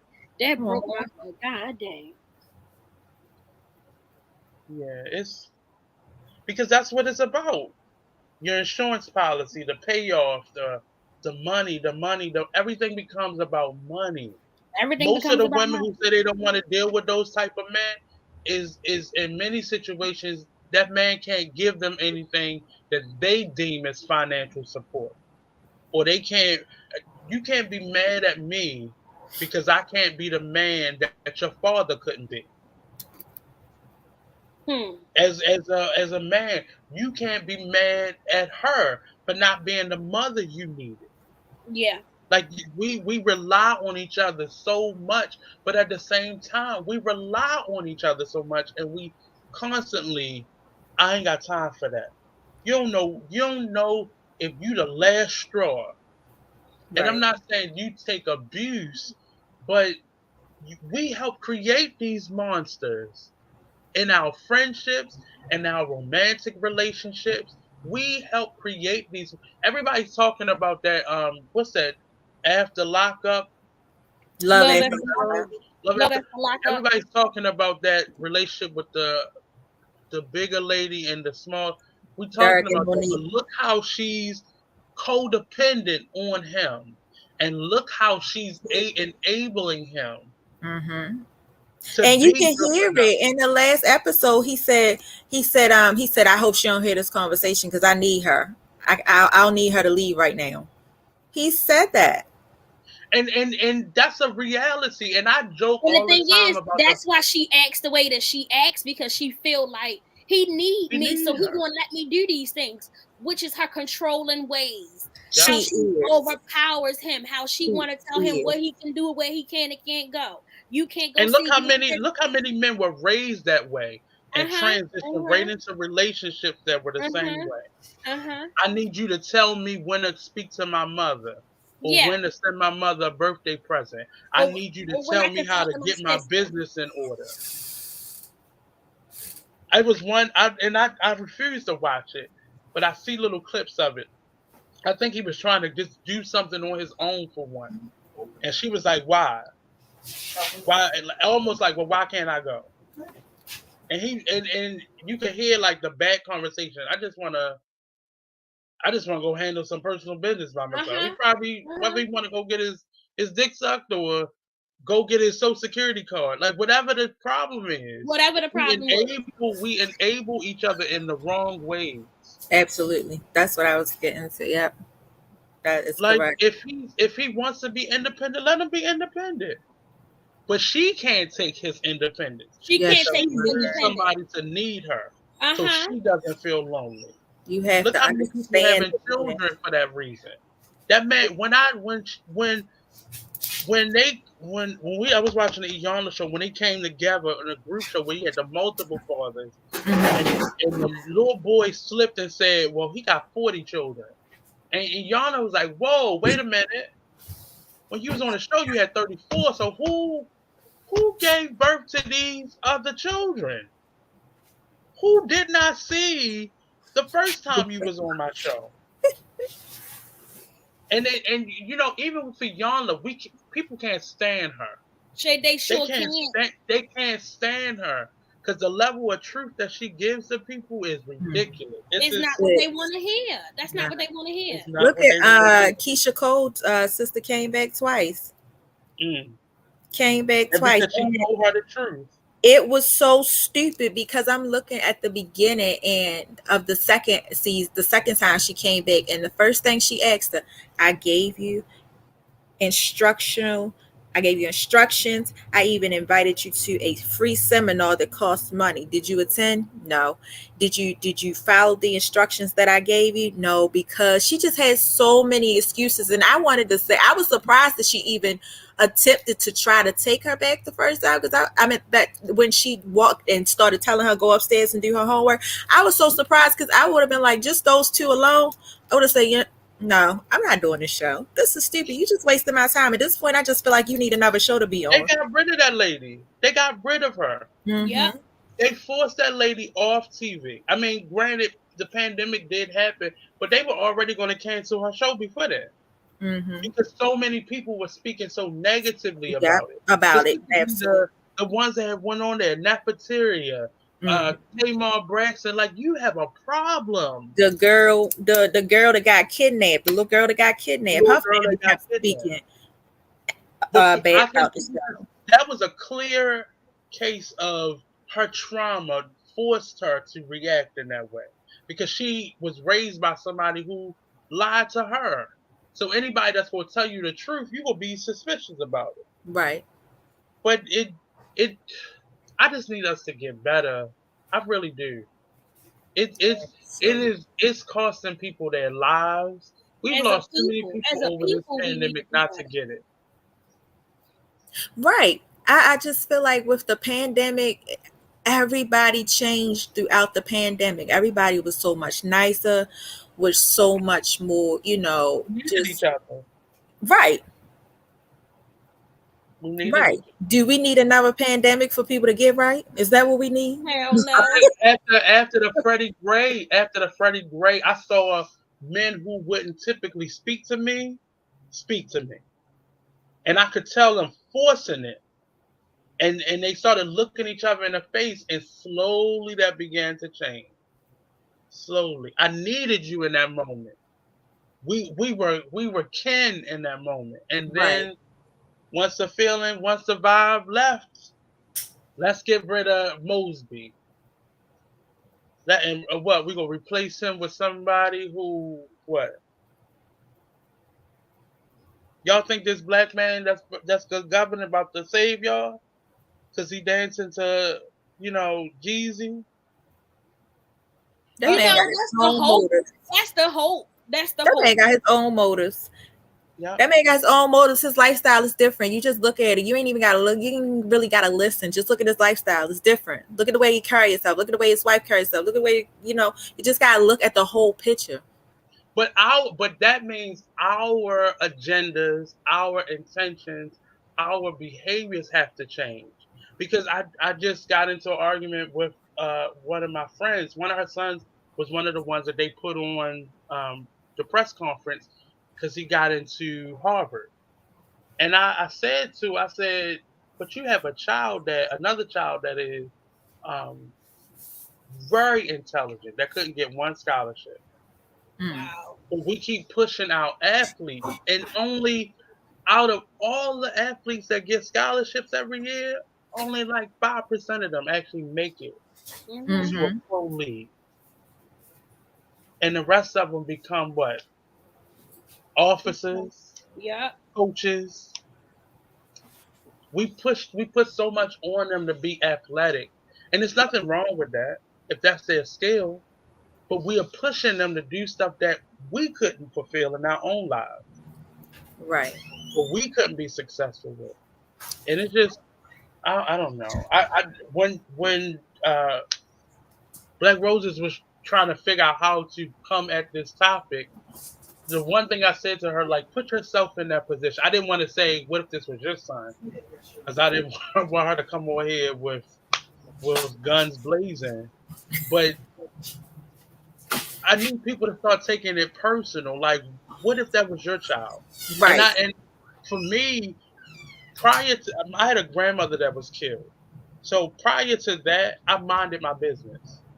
When I saw something on the news, it touched me, but I went on about my life. When that happened to my grandmother was plastered all over the news. We had to have officers at her funeral, detectives, and what was it, Marty Bass, and what was the man with the white hair on the news? When they come to your house with a camera and when I saw that side of it, every time I see something like this, it makes my stomach hurt. It's a trigger. It's a trigger. Because that's another family that has to spend how many days dealing with the news randomly coming to your house. Mm-hmm. Eyewitness news, Jay-Z, Fox 45 outside the funeral. Mm-hmm. Armed officers standing at the exits of the funeral home. Mm-hmm. Not being able to sleep or trust me. Until I felt it, until it was a family member, I didn't understand what people were going through. I feel bad about that now, but every time I see this on the news, it is numbing because it keeps happening, and then we forget. Right? That's how it happens. All again. those black Outraged and spokespeople, where they at now? They was always on a camera fighting. They all got positions and work for big companies now. We don't see none of them. We don't see none of them no They more. made their story. They They made made their that story. money. They made that money. They made that Absolutely. money. I'm real curious, both of you being mothers, and okay, your children are younger, but how would you feel in this moment? I would feel helpless. Like Mm-hmm. I wouldn't even want all the cameras and this is just to say anything. Just my son being murdered. Period. I would feel helpless. I would feel hurt.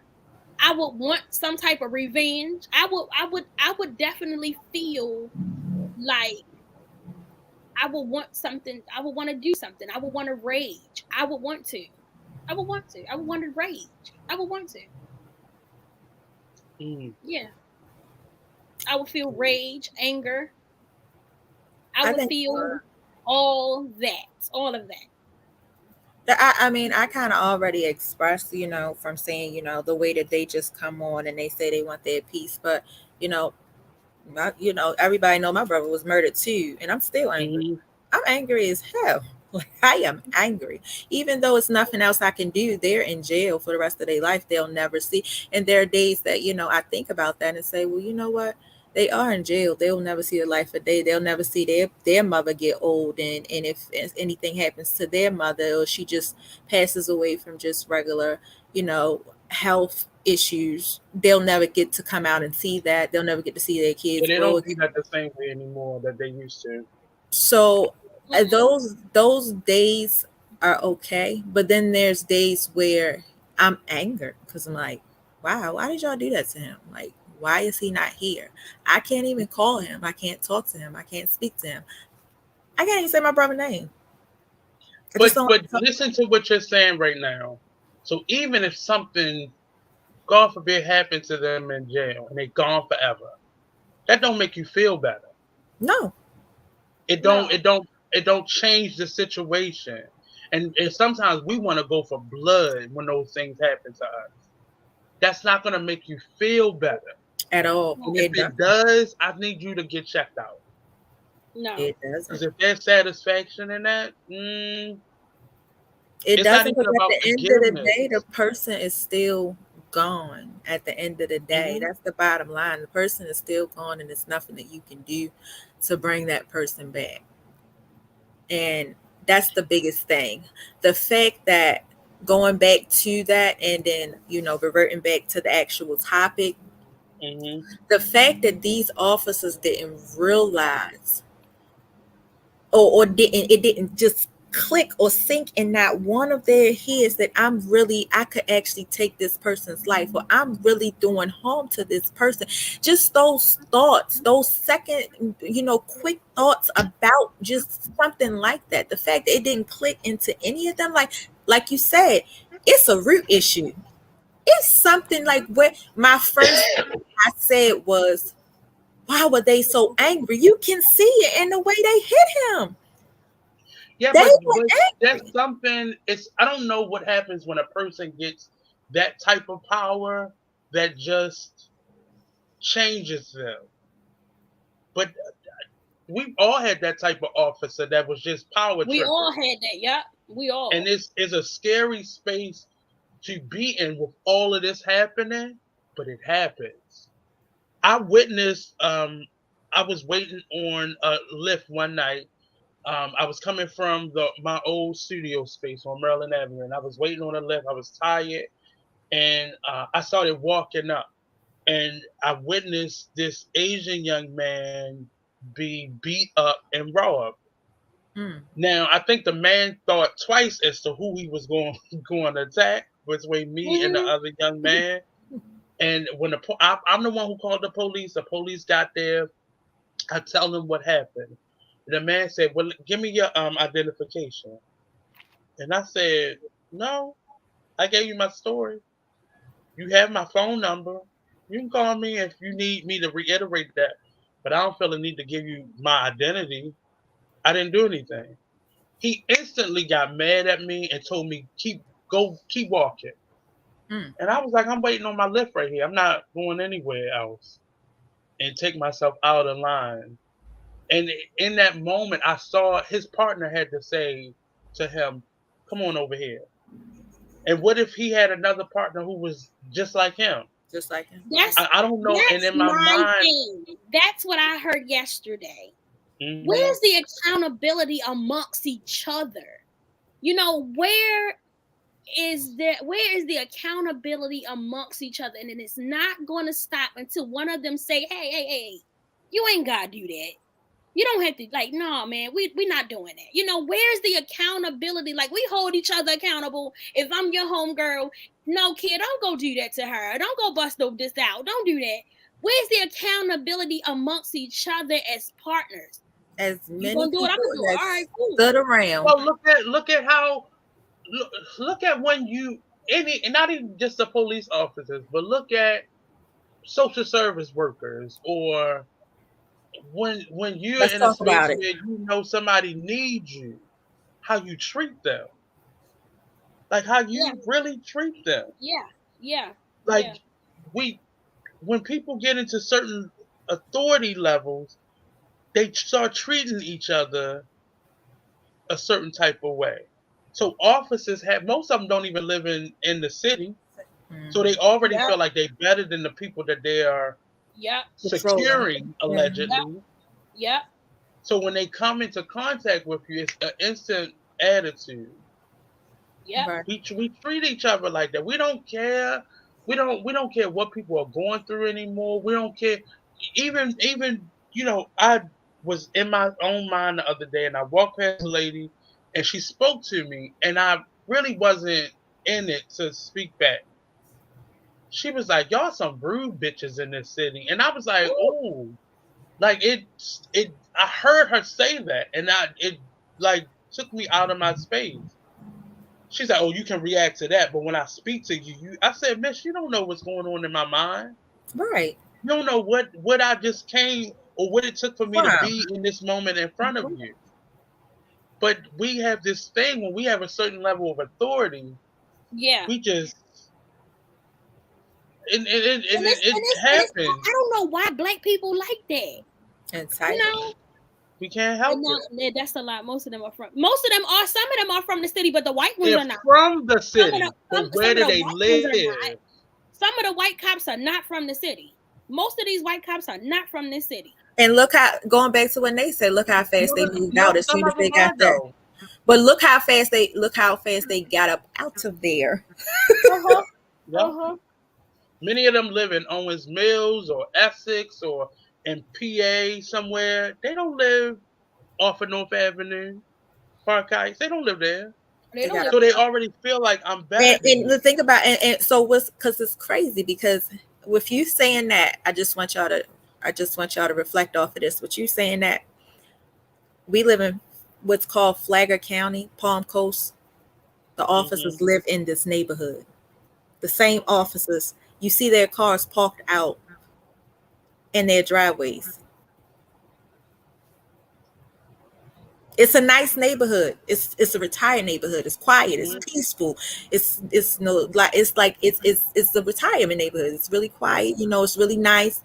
And all of the officers that work for this town of Palm Coast, you see their cars parked in the driveway. Think about that when you think about Baltimore City police officers. How quickly. And one another shocker, 80% of the police department in this city is black. Yeah. True. If not more.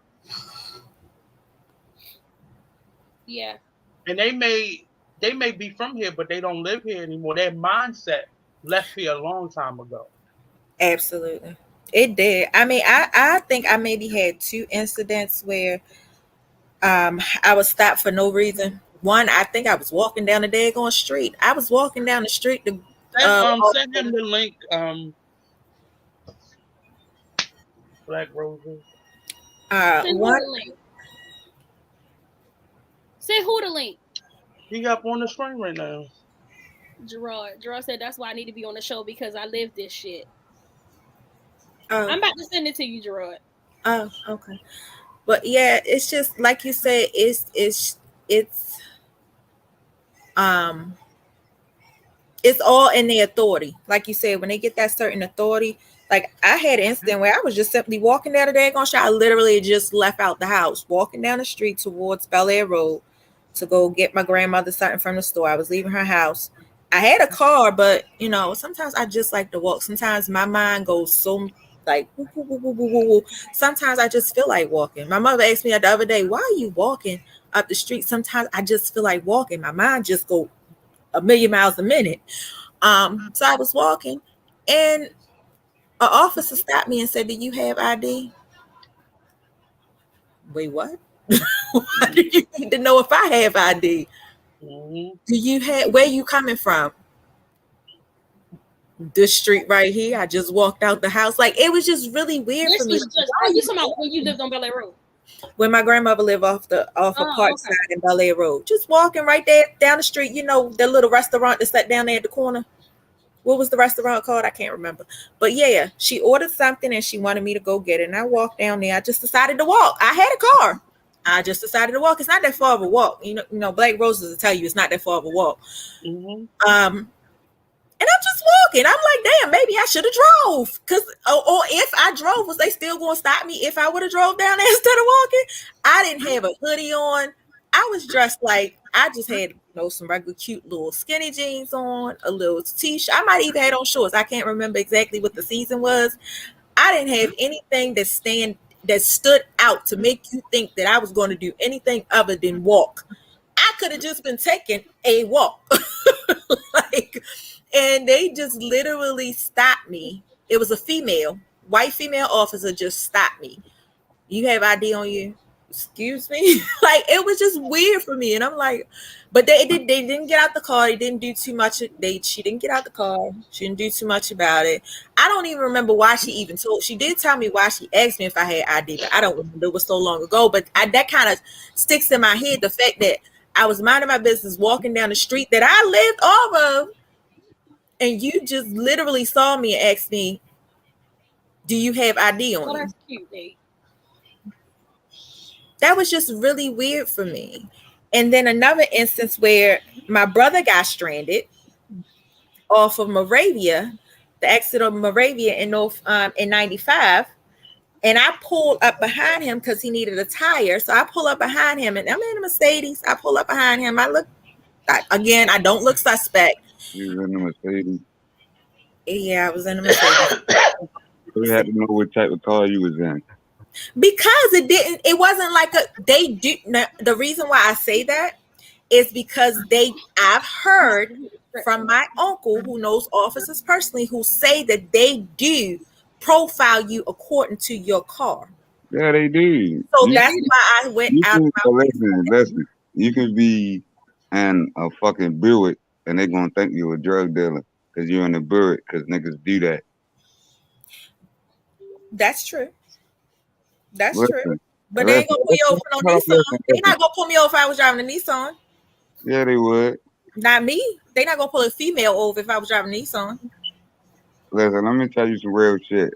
And I said, I live this shit. I've been out there. I've been in the motherfucking street. All that shit. No ID. You got a drink in your hand. You just walking up the street, going to the store. Where you going? If you round on Quantico in my hood on Park Heights, and your address say a whole nother place, what you doing around here? Why you around here? I done left Crystal and be like, Crystal, I'll be right back. I'm going through the store. And walked up the street and got locked up. I'm just going through the motherfucking store. Do you have to present your ID to them if they ask you for with no probable cause? No, you don't have to. No, what they do is they get on their little I shit. don't remember giving them my ID. Like one time. You don't have to give them your ID. Like you one don't have to. Well, in Baltimore, you do. If it's like a traffic stop, I was walking. You have to present your ID if they ask you for it. No, you do. You have to get your ID. You do. You can get locked up for having no ID. Yep. I'm telling you, I've been through it. Didn't know that. If you don't have no ID, they can lock you up. Now, is that in a law? Has anybody looked into that to see if that's the actual law? Listen, trust me, kid. That's an actual law here. That's a law here. That's why many of our parents got us age majority cards when we were younger. It's a fucking law. Because if I'm you're telling out, if you, you're letting your child be out, you have to have it. I'm a person, I don't always go out. Like for instance, what happened in the situation with me leaving out for my grandmother, if the store was right down the street, I didn't feel a need to have an ID. I just put my money in my back pocket and I'm gone. It was really quick. but what they do, and what they used to do, they had their little zero tolerance shit. You ain't got no ID, we locking you up. Cause they actually told me that. Like, Chris, remember I was telling you about Carla, little brother, the one that got shot. Me, him, and Boston was standing next to my grandmother's yard and Swella walkway. They pulled up. They let him go because he was a minor, and they locked us up. And we like, what the fuck? They say, no, our motherfucking captain, whoever what you call them, the people that run the police shit. They say it's zero tolerance. They say lock people up for anything. And I was in Central Bookings, and the dude told me he came out of his house. The knockers pulled up. They told him sit down. It was a vacant house. He sat down, and they said, "Oh, we locking you up for trespassing." Wow.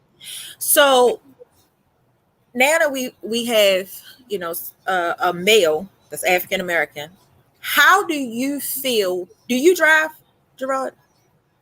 Not right now, but yeah, I do. How do you feel when you go out? Like what feel, what vibe do you get? Like how do you feel? Do you feel like, damn, I don't want to go out because something might happen? Do you feel like how does everything that's going on, how does it make you feel?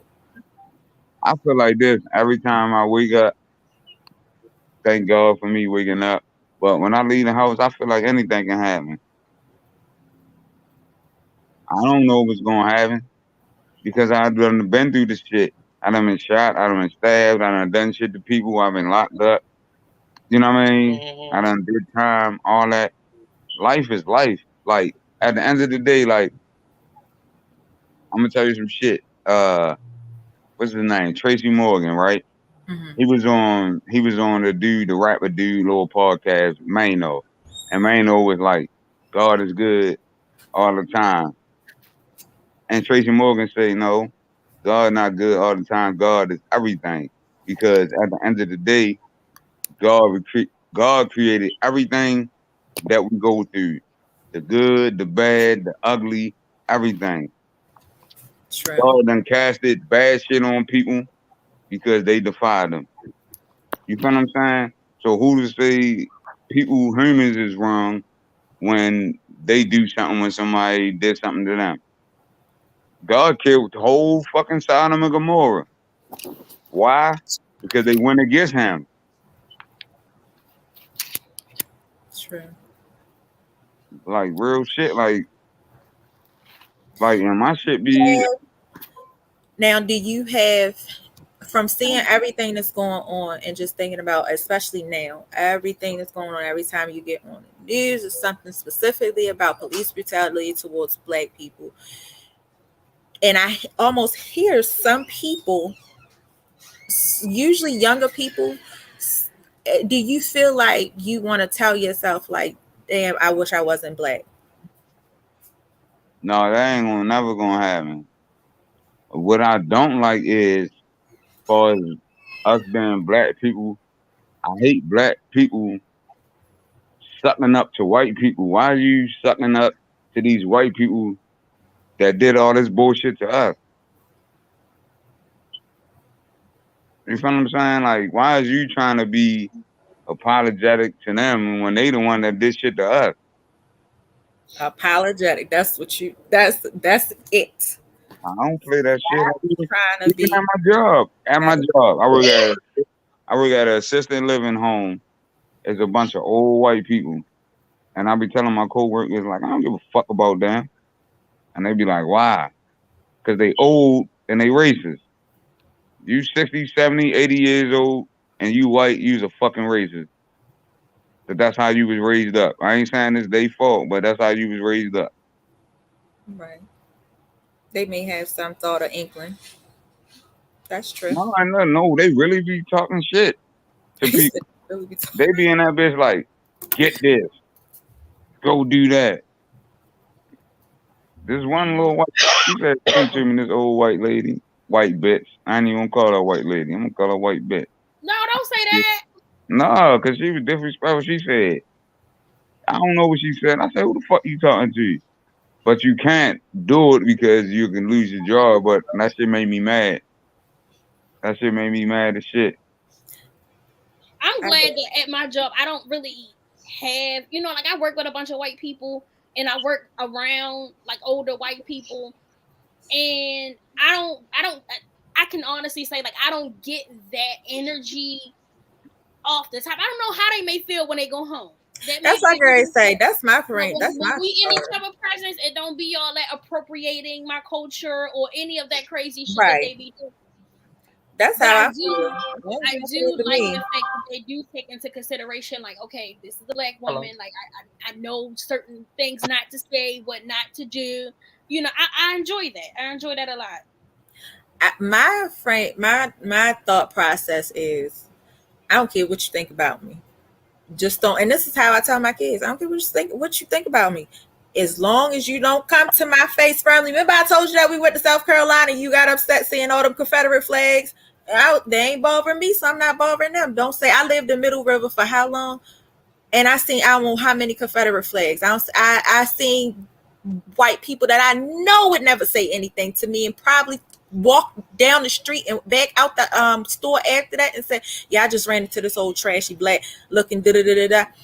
But as long as you come to me correct, I got no problem with you. But I'm not going to, living in North Carolina, which I don't know if you can agree or if you have some similarities in Mississippi, but living in North Carolina for a period of time that I did, you notice a lot of us elders, a lot of the elders, they still are in that yes sir, no sir, even though they the same age as the people they speak to. That is troubling for me.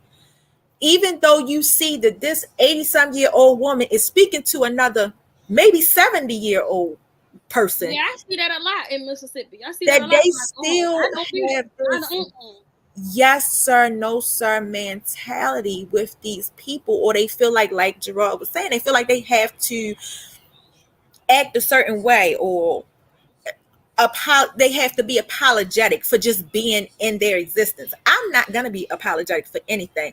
I like my locks, especially being down in Florida. When I took my run, I had my locks was all over the place. I had my hoodie on. I was really looking like Trayvon Martin. I had my hoodie on my head. I had my earphones in because that was just my comfortability then. It was a little chilly, and I was just comfortable walking like that. But I'm walking past, because like I said, this is a retired community. So I'm walking past these people, and the only thing I'm thinking is, I wish a Karen would. But they didn't. They spoke, but they probably did walk a little ways and say, did she look? Did we close the door?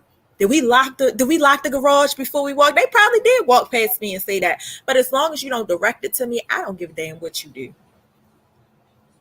But I am unapologetic about everything. Like, I'm not about to sit here and dump my color, my hair color, just the fact that I have locks. I tell my kids that I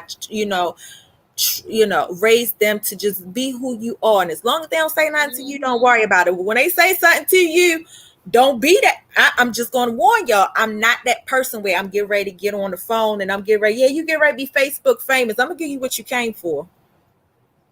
I don't give a fuck about none of them. As long as you don't come in my space, you can say whatever the fuck you want to say. And Chris will know. Chris will been around me. If you in my space, yeah, then we got a problem. Other than that, I'll be like, all right, man, fuck that bitch, or fuck that nigga, or fuck that white person. Well, I don't give a fuck what your race is. Just don't come in my space. Now, I don't got no motherfucking problem with white people, Asian people. I got whoever, whatever the race is. I got friends of all motherfucking races. But the ones I know is racist, don't say shit to me. Don't come at me with no fake shit. And Right. white, you put them little fake ass smiles on. Y'all know them smiles. They be like, that fake ass shit. They don't say hello. They just know. Yep. They don't say hello. They just know that you. Yep. Now, going back into the topic, what's your standpoint on the Tyree Nichols situation? Like, what's your standpoint? How did it make you feel? Did you even have a conversation with like your friends, like other friends or anything like that? No, I ain't had no conversation with nobody, but it was some bullshit because I found out that the dude that initiated the shit, the dude Tyree, was fucking with his old girlfriend. I saw that and I was like, is that even true? Yeah, That's he what sent everybody's saying. That's what he they sent a picture to her after Yeah, the I saw that. and that's some bullshit. Because when you look at the video, they keep saying, "Put your hands behind your back," and they keep hitting him. Like, nigga, y'all got his hands tied Yeah. up behind his back.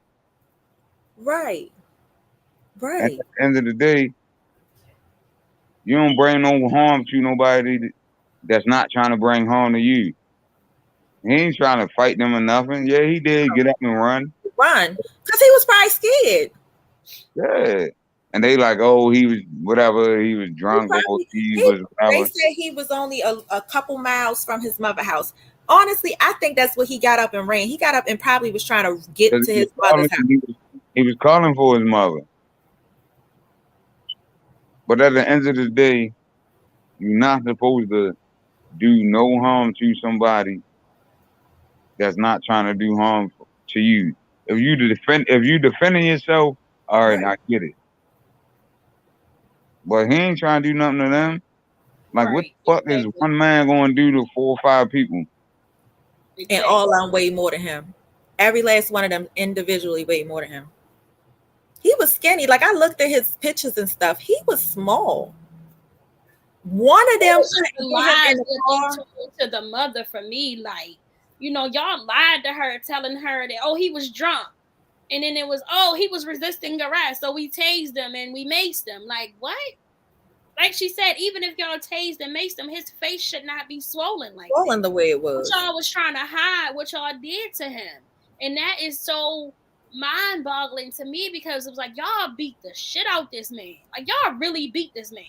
And then when they do stuff like that and the family comes to the hospital, because I had a situation happen like that with one of my brothers. When they do stuff like that and then the family comes to the hospital, all of a sudden, nobody can come in the room and they have an officer standing there and they have some type of BS where right now nobody's allowed to come in the room because this person is under arrest or something like that. They give you some type of BS. It's too much. But you have anything else to say? Is this our show? No, I don't have anything else to say. Young Broody, did you want to add anything else before we end the show? Hey, y'all gonna end it. Well, it's just that I just wish that we would figure out, or they could figure out how. I don't know. I don't know. Don't take the check. That's number one. Another continuous situation that's going to keep. Number one is, and we go back all the way back. Don't take the check. Stop taking their daggone checks. Stop taking their checks because it's a way, like you said, it's a way of silencing. I don't think the check's got anything to do with it because regardless of what happened, it's still going to happen to somebody else. It's going to happen to somebody else, but we can figure out other ways. We can figure out other alternatives. Like I said, it's just as simple as even taking that liability insurance from them. It's just as simple as that. If you hold them to some accountability, they're going to think twice before they keep on running around here beating on us. If they know they're going to be held accountable to some standard. But they're not gonna be held accountable. They're not gonna be held accountable. And that shit been going on for years. This shit been set up. That shit been set up for years. But okay, so here's what I say. With the amount of payouts that they have given to us for taking people from us, the amount of money that are being given to the families, that money can be spent on some type of nonprofit or some way of figuring out or getting together, figuring some type of something where we can get these laws put in place, where we can fight back. It has to be a way for us to come together as a community, as Black people, to fight against what's going on. I don't know. What they think is this, right? They think is we kill them, we pay them, they good. That's how they think. They got us in a train of mind. As money is everything. We're gonna continue this conversation next week. I gotta go. I gotta get the bathroom. Absolutely. Make sure you guys stay tuned for the next topic. I'm gonna get more into elderly people. We're gonna get more in depth on how we gotta figure out how to come up with resolutions. I mean, it's something we can come up with. It's something that they can come up with. But thank you guys for tuning in. Thank you guys for coming. Don't forget to like, share, and subscribe. Like, share, and subscribe. I done put it up there like 13 times. And if you want to become a sponsor, if you want to become a guest, it's just that easy. You see how easy Young Rudy came on the set? He had something to say. We brought him on. It's just that easy. If you got something to say, you want to be seen, let us know. We bring you on. If you want to become a sponsor, or you just want to be a guest on the show, you can hit us up at PodcastIAmShe@gmail.com or Instagram or Facebook. See you guys next week. Bye. My daggone moles on my face is really getting out. You still live. Don't get naked. We wasn't last week. I was not. Oh my God. I don't know where Nate went.